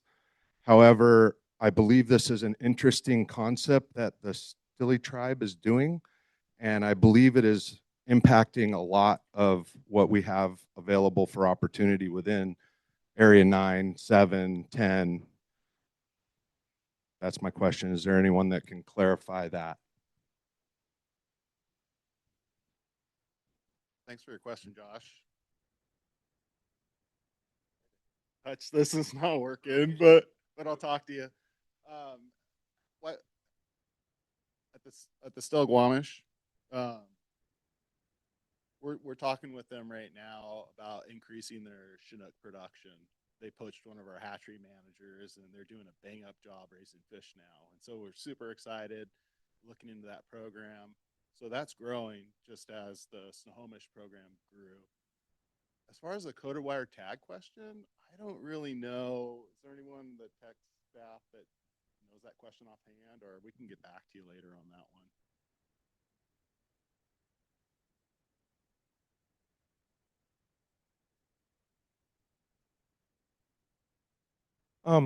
I'm Kurt. I'm a fishaholic. But to your question about the Still-Guamish hatchery, when they started the South Fork, they started with very, very few fish. They went in and collected juvenile Chinooks, put them in the hatchery, and they kept them in the hatchery for their whole life, spawned those fish, and eventually have built the run to the point that they can release fish to go to Puget Sound. Which means they've just been, what, the last 5 or 6 years, there's been coded wire fish out, going out into Puget Sound. So those coded wire tags would not be in the FRAM database yet because it's a new program, so it hasn't affected that. One of the things that we should share is the stocks we're concerned with, Nooksack Springs, Still-Guamish, North Fork stock, and the Wallace/Tulalip stocks. Those are all early stocks. The Nooksack are springs, the Still-Guamish fish are summers, and the Wallace/Tulalip fish are summers. That means the bulk of the fish are in the rivers by July. 1st of July. In fact, Pete over there will schedule his in-river Skycomish fish to target the fish that have the same run timing as the Tulalip fish in June and July. So they're there. The bulk of the fish that we catch from those stocks in our summer fisheries are going to be subadult fish, i.e. almost all sublegal fish, which means they don't show up in the sports catch coded wire tags because they're not legal fish. And that's why we don't see those fish. It doesn't mean we're not catching those fish. It means we're catching fish that are immature fish and harvesting. We don't get charged those as a full fish, but we get charged those as a portional fish, and that adds up to a lot. For some reason, these earlier stocks seem to have a tendency to spend more time in Puget Sound wandering around, which means they end up in area 11 and 10 and other all kinds of places at 20-inch fish or 16-inch fish. And they charge us. Eventually they would become adult fish if we didn't catch and kill them. That's one of the reasons that they're such a problem fish. An idea that I encourage the state to think about, because those are early stock fish, they come back early, is there some benefit to delaying our Chinook adult fisheries till later in the summer, say 1st of August, when almost all those stocks would be in the rivers and we'd just be harvesting subadult fish. Now, I don't think it's going to be a great savings, because they are subadult fish. But there would be some savings. We may be catching a few less adult fish. And just a suggestion, it's nothing you can do this year, but something to look at. It'd help us look forward to going forward. One reason the Still-Guamish is such an issue this year is, as we saw, the forecast is up like 122% of the last year's, and the Puget Sound as a whole is up 109%. What that really means is that for every 1,000 Chinook we encounter, we're going to encounter fractionally more Still-Guamish fish this year than we did last year, which means there'll be larger impacts. It's kind of a funny thing the way these models work, but that's exactly how it works. And the state will probably give you a lot more details on it than I've got. I think that it should help us understand where some of these problems are coming from and how we may or may not be able to deal with them. Thanks.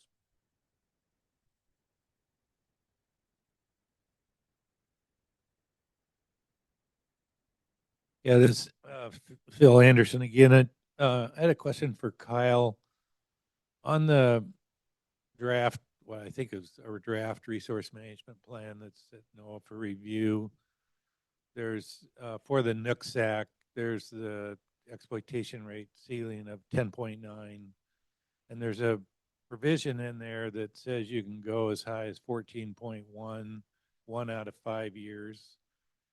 And I just wondered, has that happened yet since the plan was provided to NOAA for their review? And two, if you go over by a tenth, if you get 11.0, does that use up your 1 out of 5 year chance to have something that's greater than 10.9? Thanks. Thanks for the question, Phil. No, since the 2022 version of the RMP was submitted, we haven't planned to go over the 10.9.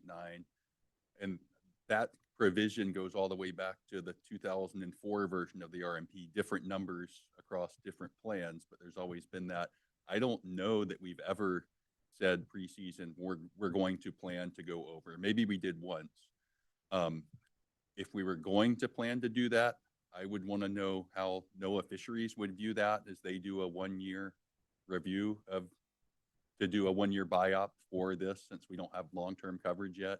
I haven't seen how they've addressed that provision, and they're still working through their work on the long-term RMP. I don't know what that long-term biological opinion will say about that co-manager provision. So no, we haven't done it. If we were going to plan to do it, I'd want to talk to NOAA for one to know how would you deal with this if we did it. I just don't know what they would say.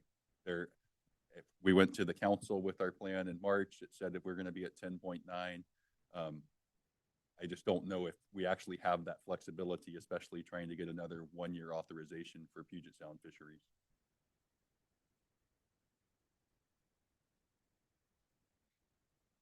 It was noted in the NOAA guidance letter, a footnote to the table where it made that reference. So, okay, thanks, Kyle.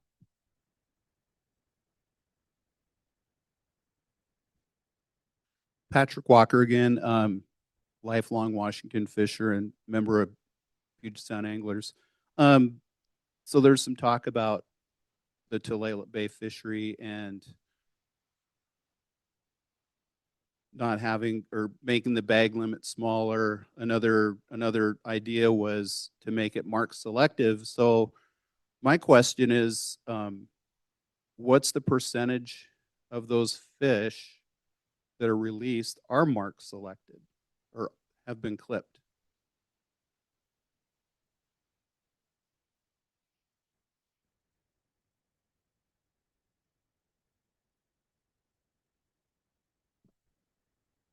Let's see if we can get that information and get Okay, back to you. so I guess my question is if I think we're having a little confusion about whether you're asking questions about fish that are released in the fishery or hatchery releases. And those are two very different questions. So let's just be clear on which one you're asking. well, I'm just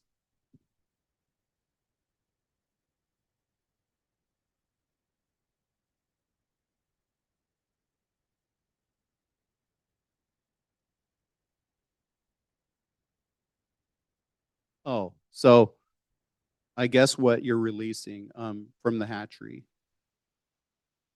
So none of the staff sitting up here have quick access to hatchery release data. All that's available through the ARMIS database. We can look into that, but nobody here just can tell you here are the marked, unmarked numbers Okay. for hatchery release. Okay. But I guess my point is if you decide to make it, where we can only retain or catch mark selected fish this year, maybe the last 3 years when the catch rate was larger, do you have the data on how many fish that were brought in were marked?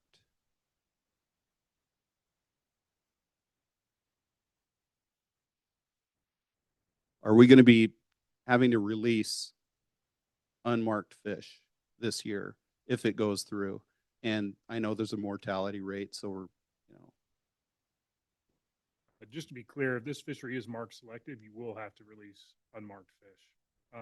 Looking at the fishery last year, the catch for marked fish was 3188, and the catch for unmarked fish was just under 500 at 496. Can I answer your question? So last year, the catch was for the Toledo bubble fishery, which is published in our preliminary estimates, is 3188 for marked fish, 496 for unmarked fish, and the unknown, which is the samplers with missed clips and everything else, was 22 catch.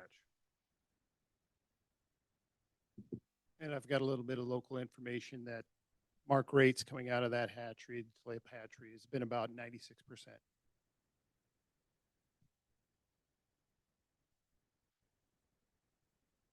Thanks again. Talking Alex Van Hine here, talking about Marine Area 7. How do we begin the conversation? I kind of brought this up with Jake on the Zoom call last week.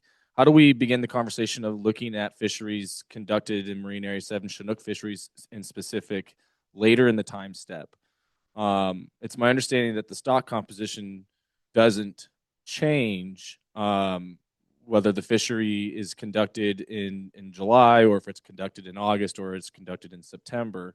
Is there a way to assess or model or look at what our expected change to the result of that fishery or the impacts on Puget Sound stocks? Is there a way for us to analyze that to make a decision if we want to consider pushing that fishery farther back in the time step?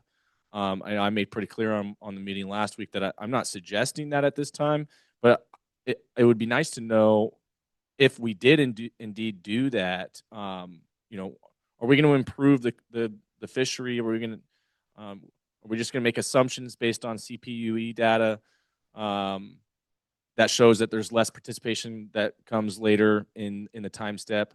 I would say, for one thing, for certainty, is that we're a real dedicated constituency in Marine Area 7. You give us an opener, I don't give a crud when it is. We're all going to go fish. So I don't think just speculating that later in the time step it would mean potential reduced participation. But I certainly would like to know if how we would at least model that fishery, and if by the tools that we have to use in the FRAM-based model that we have, does that change anything if we look at pushing that fishery farther back into the time step?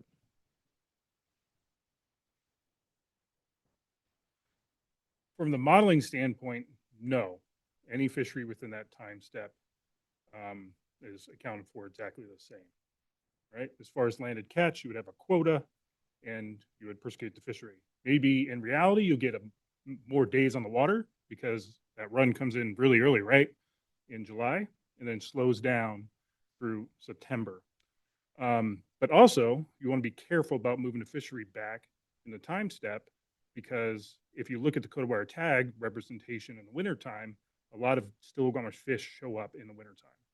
So I would expect if you were to move the fishery back, you would, in the coded wire tags, encounter more still gomish fish. And then next time we update the base period, you might be back in the same hole with the base period. So I'd caution you on that. Thanks, Ty. I appreciate kind of talking that out loud, thinking that out loud. I'm real touchy when we start talking about utilizing CWT data in Marine Area 7, hence my previous comments regarding such. Okay, that's useful information. Again, we're just exercise purposes. Now, if we wanted to promote that as potential opportunity to get us more days on the water, what happens to this August 16th cutoff? What happens? How do the discussions on this August 15th end date, or all Chinook fisheries must be completed prior to August 16th? Is that up for negotiation, or is that something that is open? Can we do that? I mean, we're in the same time step. Sorry, say that one more time. I missed that. The August 16th cutoff. So if we wanted to say, hey, look, Marine Area 7 might benefit, get more days on the water if we conducted that fishery, August 15th to August 30th. How does the discussion start on us kind of changing that August 15th shutoff? If we change the paradigm for how we're managing that, August 15th or 16th through 31st is in the same time step. That cutoff is kind of a part of how our summer March selective fisheries have gone, start July 1, go through whenever. We could revisit that for sure. Okay, so the avenue's there. It's there for us to look at that. I mean, in years past, we had this fishery even go into September, when there was allowable impacts still left. So now within FRAM, do the impacts modeled on sport fishing, are those mirrored what we see on impacts modeled in the commercial fisheries during the same time step?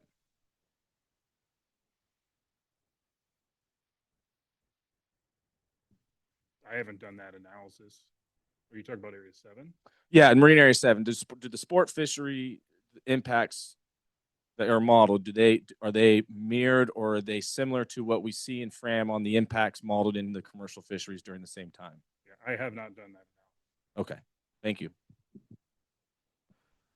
So before we go to the next question, one second, we are getting around a little past the noon hour. I'm not shutting the meeting down, but just want to have maybe a show of hands or thoughts idea on either like a 5-10 minute break for restroom and we come back, or do people want to break for lunch for an hour and then come back and continue the discussion? Sounds like there's a few more Chinook questions, obviously some coho stuff, and we haven't really dug into the freshwater. So show of hands, 5-10 minute restroom and plug on a little bit longer, or an hour break to 1:15, we can come back and continue on.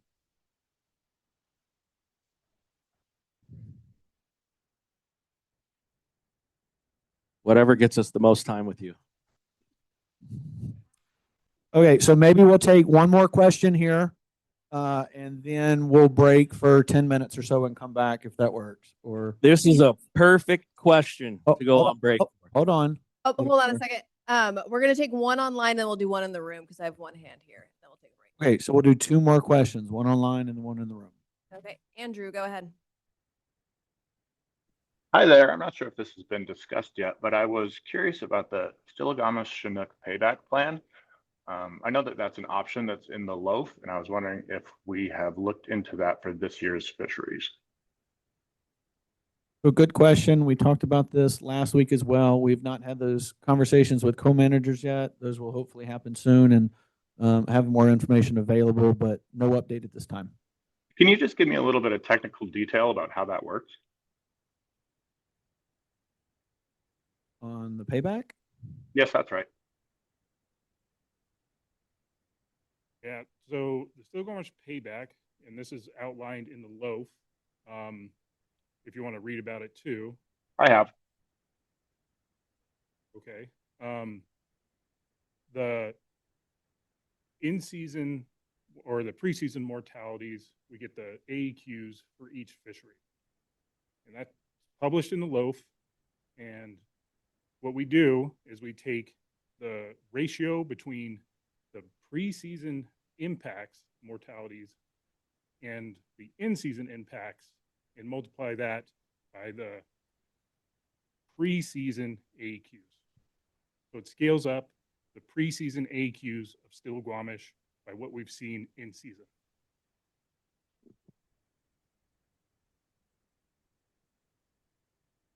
And you mentioned that that's going to be discussed with the co-managers this year?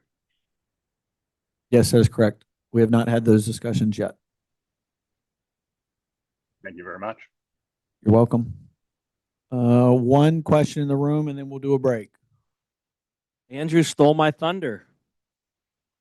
I was going to help Pat bridge us to Freshwater, and I was going to say that, to Phil's point, if I was a negotiating person, that provision in the RMP that would allow you to increase your exploitation rate in 1 year, if I was a negotiating person, I would probably do that in a year where I was affected by the Stiligwamish payback provision. And so my question was, do we have the numbers yet for the Stiligwamish payback provision? And it sounds like we don't. So I would hope that by February of next year, when we have our forecast meeting, that we maybe could have the accounting for the Stiligwamish payback provision because it's relevant, and it's relevant to freshwater, it's relevant to saltwater. But, to talk about freshwater fisheries, because it sounds like that's where we want to go next. I appreciated Director Suswin's comments on the current status of a fishery inside of the Skokomish River. And he might be a little shocked to know that I had a conversation with Mr. Charles Guy Miller, the council chair for the Skokomish tribe. And there's two ways to get a fishery inside. There's the chance, there's two ways to have a chance of a fishery inside of the Skokomish River. There's two ways to skin that cat. And he talked about one of the ways to skin that cat. So I just am putting a proposal out there that the department maybe venture down the road of the other direction that we can skin that cat. And I think that Mr. Guy Miller is open to those conversations based on the conversations that I had with him. And I'd implore the department to maybe, especially with the political climate that we have in Washington, D.C. right now, maybe venture down those roads and see if that maybe is an opportunity that somebody wants to take a final path down so that there can be some clear understanding on who owns that river. Thank you so much. See you guys after break. Okay, we'll take a break to 12:25, and then we'll switch gears to coho fisheries, marine, and then we'll go into freshwater. Okay, thanks everybody, especially those online. Appreciate your patience as we get people funneled back into the room. So at this time, we'll shift gears and go to coho marine. Questions, comments there. So we'll look around for questions on the floor or online first.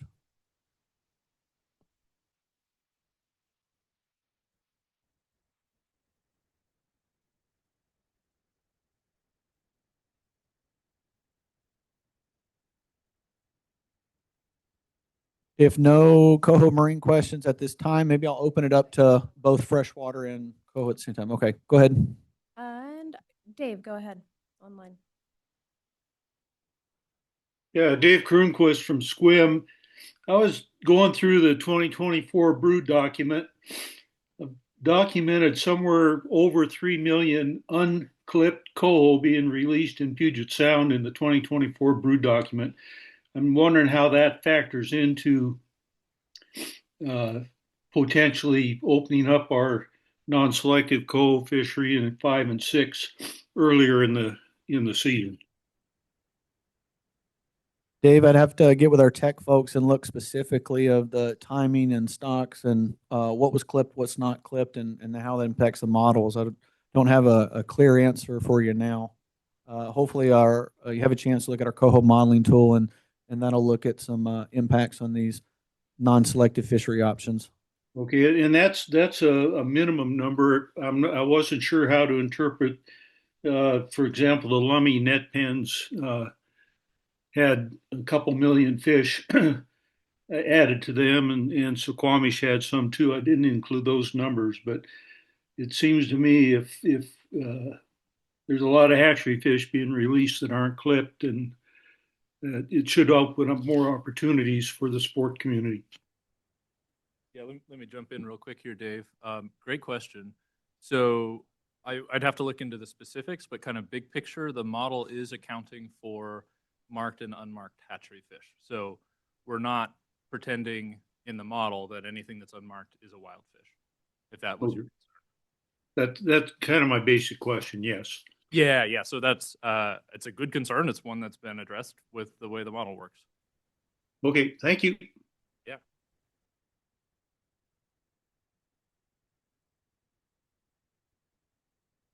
think we're just waiting on the mic to go for a question in the room or comment in the room.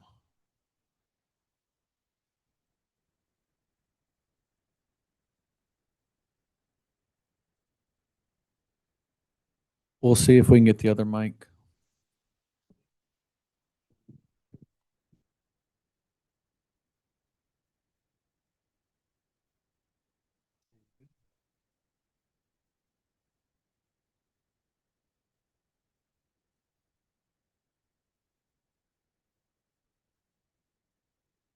Apologize those online. We're having some technical difficulty with the mic in the room, so bear with us, please. Thank you. Yeah, so Coho Marine, I wanted to, I know that the issue, the challenge is about Snohomish Coho being slightly over the 40% southern U.S. limit cap. But I urge the department to consider a few things here that would increase the impact in the non-treaty fisheries, the sport fisheries, and work with the idea, particularly contemplating the likely, seems likely, loss of opportunity on Chinook in these marine waters, maximizing the coho opportunity. Is coho are really the backbone of the angler trips and recreational salmon fishery in Puget Sound. So try to increase the number of days of quality fishing, and by quality fishing, in the late season, I'm talking about non-selective fisheries and extending. While we appreciate the additional non-selective days, particularly in September into October for areas like 5, 6, and 9, it's getting a bit late, especially in 5, in that destination community. And so looking at more September days, you added 2 days of non-selective, the 25th and 6th, I believe it was, compared to the 27th last year, and looking at as much as a week of additional non-selective would really be beneficial. The mark rates are low. For a selective fishery, it's not as attractive. You don't get the angler participation. And so please consider that for areas 5, 6, and 9. Also, for the area 8-2, looking at an extension at the latter part of the season that is structured in the latest proposals in the latest model run. Please take a look at some extended time for that coho season. Thank you. Thank you. Anybody online?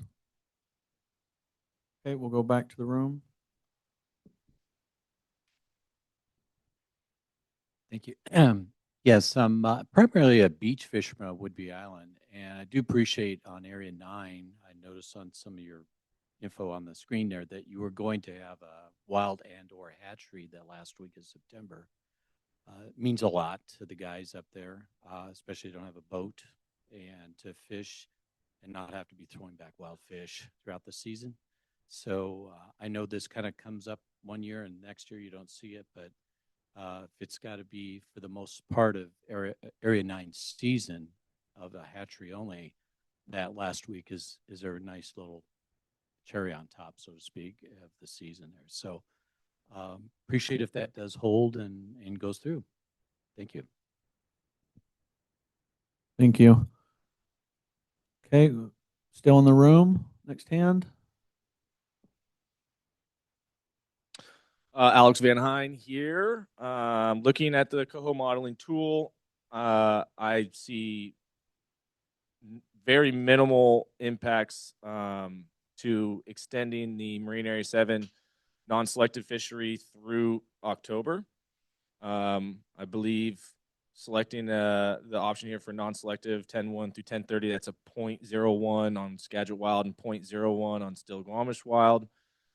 0.01 on Snohomish Wild, and then 0.24 on Thompson, which brings us still well below the 10%.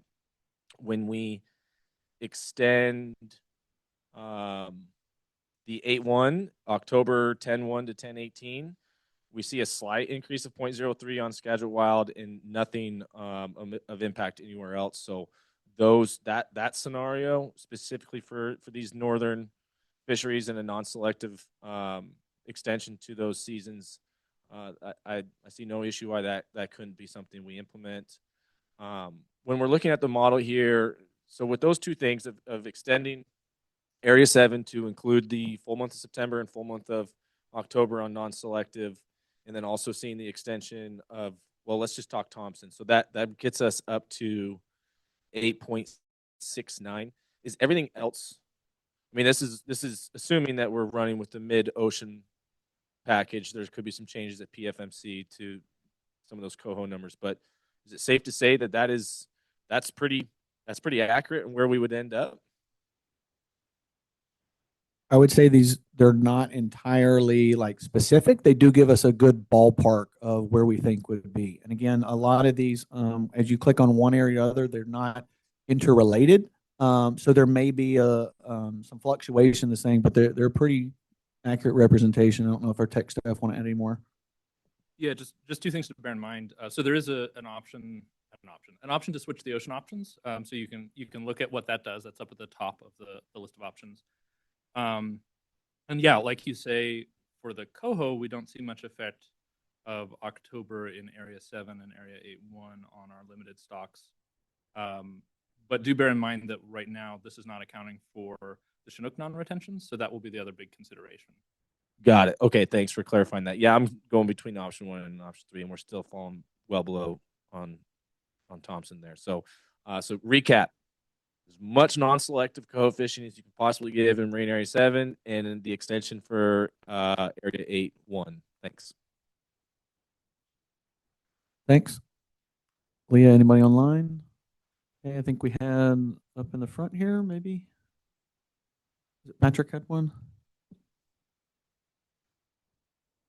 Yeah, Patrick Walker.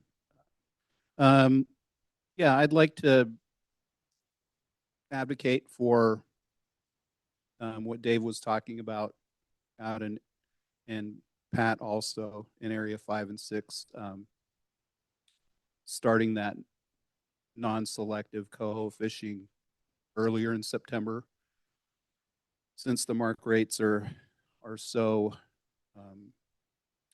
high and people go fishing out there. I know that there's a lot of mortality with throwing back those unmarked fish, and it takes a lot out of the fishery. I remember fishing out there years ago with my dad in late July, and we had a really good year. 2004, long time ago. It seems like a long time ago, but it seems like yesterday. And we were sifting through a lot of wild fish, and and I know there's a lot. I'm an old guy now, but he was an old guy then. So, and now I say it too. I guess I'm old now too. Why don't we just keep the first wild fish that we get, or the first two fish that we get, and if one's wild and one's hatchery, then we're off the water and we're not having mortality. But I know that's expensive. So, going back to the request there to middle of September, start non-selective retention in areas 5 and 6. And I like Alex's idea of having, more opportunity for coho in October in Area 7. I love to fish out there as well. Vested interest there. 8.2, I don't know if that would be a possibility to go into October, given the impact on Snohomish coho. And then I had an idea last week. I'm a captain for the Salmon for Soldiers event in Everett, and it's a great event. And I would love to see Area 9 go to a September 15th opening for non-selective coho. That would enable everybody that fishes. We have like 120 boats that fish for that event on September 20th this year. Over 350 active duty soldiers. There's disabled veterans that participate. If we could get them out on Possession Bar, Area 9, and be able to maybe retain, if you had worked it in the model, if we could even have one non-selective fish, one non-selective coho in the bag limit starting on September 15th, that would really help. It would just spread the fleet out because, as you know, on the weekends, it's really crowded in 8-2 and 9. If we could get some non-selective retention in Area 9 as early as September 15th, that would really help. But I don't know what the impact is on the model. Thank you. Thank you. Okay, we have a hand online from Art. Art, go ahead. Yes, I was thinking, I think this was brought up the other day by Pat and myself, but I'll bring it up again in Marine Area 11 of having a non-selective coho fishery in May when it's closed for Chinook. And also that July 1 through July 15th closure for Chinook. That has been modeled the last couple of years. If we could have a non-selective coho fishery in there, it'll be minimal, not a lot of fishermen target those, but it's a way to have a continuous fishery and keep people engaged and minimal impacts. Thank you. Thank you. Questions in the room? I would say we could also start to open up at the same time for freshwater proposals as well. So they help those discussions.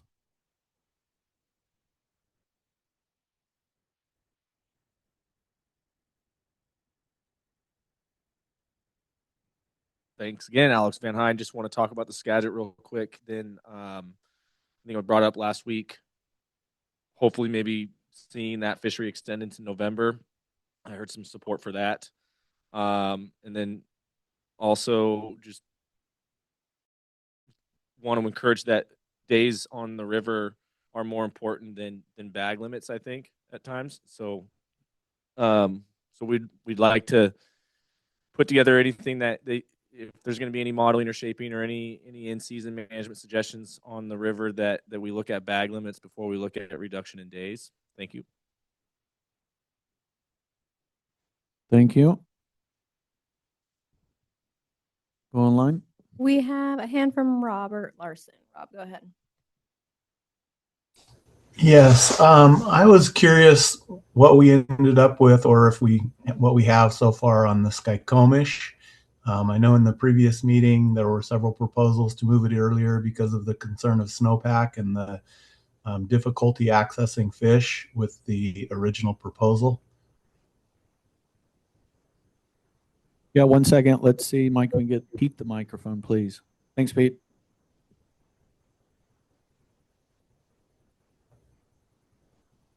Work for me right away. Oh, it does. Yeah, Pete Verhey here, the district fish bio for Stilly and Snow. Yeah, that I did move that Chinook fishery earlier in the season, and right now I think I got it in there. And actually, this is on the online. When you go to the proposed fisheries, you can see it on the agency website there. Okay, thank you. And I think now it is, what is it, June 12th through July 5th is what I put it in there for. So it's basically the same number of days, only moved earlier. And I also, in the slide that they showed earlier up on the screen, I had put in a parenthetical option of moving it even earlier that it could be discussed. And I think we are talking about how we may run out of significant flows in the month of June in the river. And so that would, I guess, decrease the effectiveness or the usefulness of jet boats, which are very popular in that fishery. Just want to thank you for listening. Appreciate that. Thank you both. Open up to either online or in person. We got one up here in the front mic.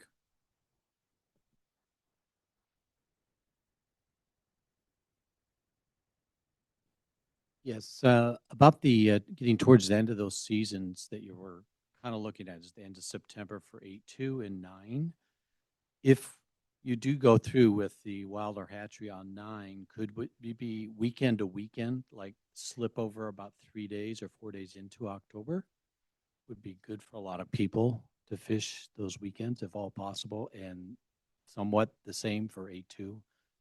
Talk for a lot of beach people that fish there too. So thank you. Thank you. Open up either online or in person. Any more coho or freshwater in the back?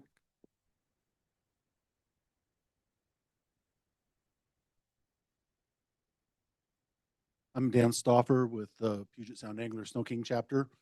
I would like to speak in favor of my Lake Washington Chinook proposal. I understand it's probably not going to happen this year.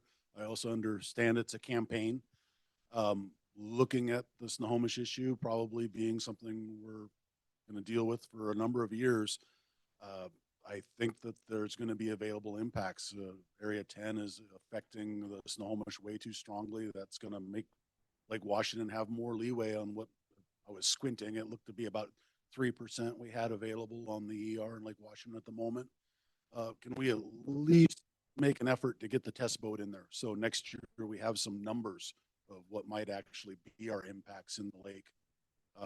We're going to need every opportunity in the next several years with Godzilla El Nino on the horizon, perhaps to have clean fisheries. And this north end of Lake Washington looks to be one of the cleanest fisheries we could put together. We just need the numbers to do it. Thank you for keeping it on the books and in the discussion. I appreciate it. Thanks, Dan. Anyone online? Just a reminder, folks, all this material is online. Please take a look at it. Our public comment portal is also open for comments. We pull that regularly. Staff will also be around here outside. If there's any other questions outside of this that people want to ask or you want to bring up in front of a larger group, let us know. We're always available to have those conversations. That being said, we did our best today to try to. Thank you, Leah. So Alex Van Hine here. So with one kind of final statement, I think we did our best today to try to stay on track when we're kind of limited with the framework that we're able to work with and to try to have a productive conversation.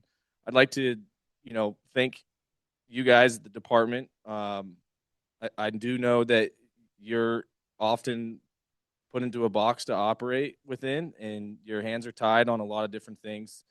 And I acknowledge that. And I think a lot of folks who have been involved in this process for a while acknowledge that too. So a couple just quick things here that, in summary, that I think is important to look at going forward. One, what I mentioned earlier about the department finding a way to schedule a meeting before they go into PFMC is incredibly important for not only the department's public relations, but also for the success of this process, for making this process seem valuable to the public. There's often a very pessimistic view on what the public can really achieve by participating in this process, and I'll continue to be outspoken that a physical presence at these meetings, Zoom or actually here, makes a difference. I think that we showed how important some of these topics are today, even if they maybe weren't on topic of what was hoping to get accomplished today. So I think it would show an effort or a dedication that the department has to truly considering that we are the stakeholders of this agency, and what we provide back to you is important to you, and you would show an effort that you want to be as transparent as possible with us in this process. And I also think that it would allow an opportunity for us to have actual, tangible, productive conversation if we were able to put together something prior to going to PFMC, and we could actually hone in on some of these proposals that a few of us have laid out here today, and just so we have a good idea of what's going to happen.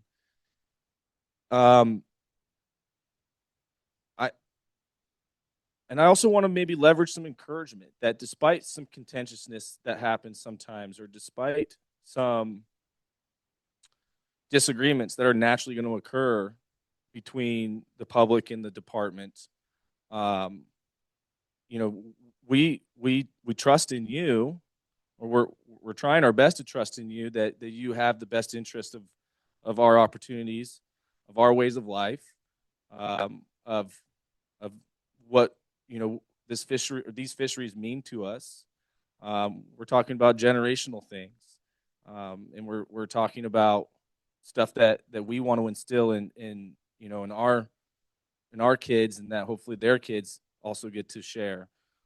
Number one that we all care about is the resource. If we don't have the resource, then we don't have equitable and sustainable fisheries for these generations to come. So I don't want it to get lost that we don't care about the resource. We want the resource to be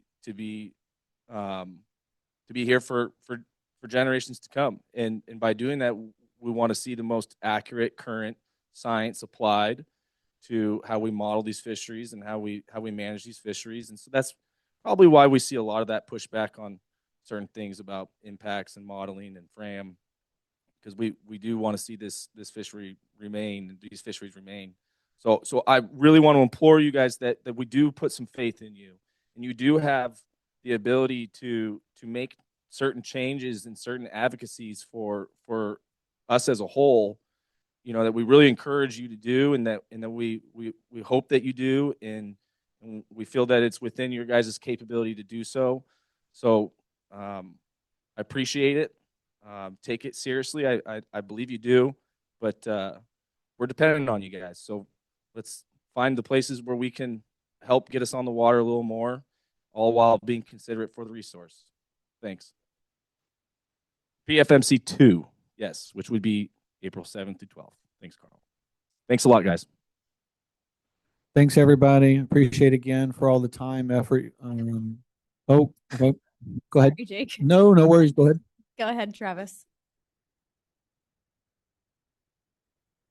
Oh, he put his hand down. Never mind. Sorry about that. Anyway, I just want to say thanks, everybody. I know this is a lot of time that you guys have put in, a lot of resources as well. We generally appreciate everything you bring to this process, and hope we continue to see more people like we did this year. So hopefully we'll be in touch soon. Keep an eye out on our webpage for those updated models and stuff. And yeah, thanks again. His hand's back up. So let's try Travis. Okay, we'll try Travis one more time. Hi, I'm here. I don't know if it was brought up yet, but I was wondering about the hump tulips coho fishery. It was to be determined last time the last meeting I was at. Yeah, I was curious about the hatchery coho season that you guys were talking about. Trying to make it better, more with the overabundance of hatchery coho on the hump tulips. I was just wondering about that. Yeah, thanks, Travis. I'm going to turn it over to our bio, Lyle Jennings, to get you an answer to that. Thank you. Thanks for the question, Travis. We did discuss that in the coastal breakout. We are looking at a couple of seasons there on the hump tulips. We're looking at a delayed start to protect Chinook, opening on September 24th with a 1-bag limit through October 15th. And then from October 16th through the end of November, it would be 2 fish, 2 adults, release Chinook and wild coho, so that'll give us a chance to get those hatchery fish, and then a 1 fish hatchery bag from December 1st through December 31st. Awesome. That very promising. Thank you very much. Yep. Thanks, everybody. Have a great rest of the day. You too.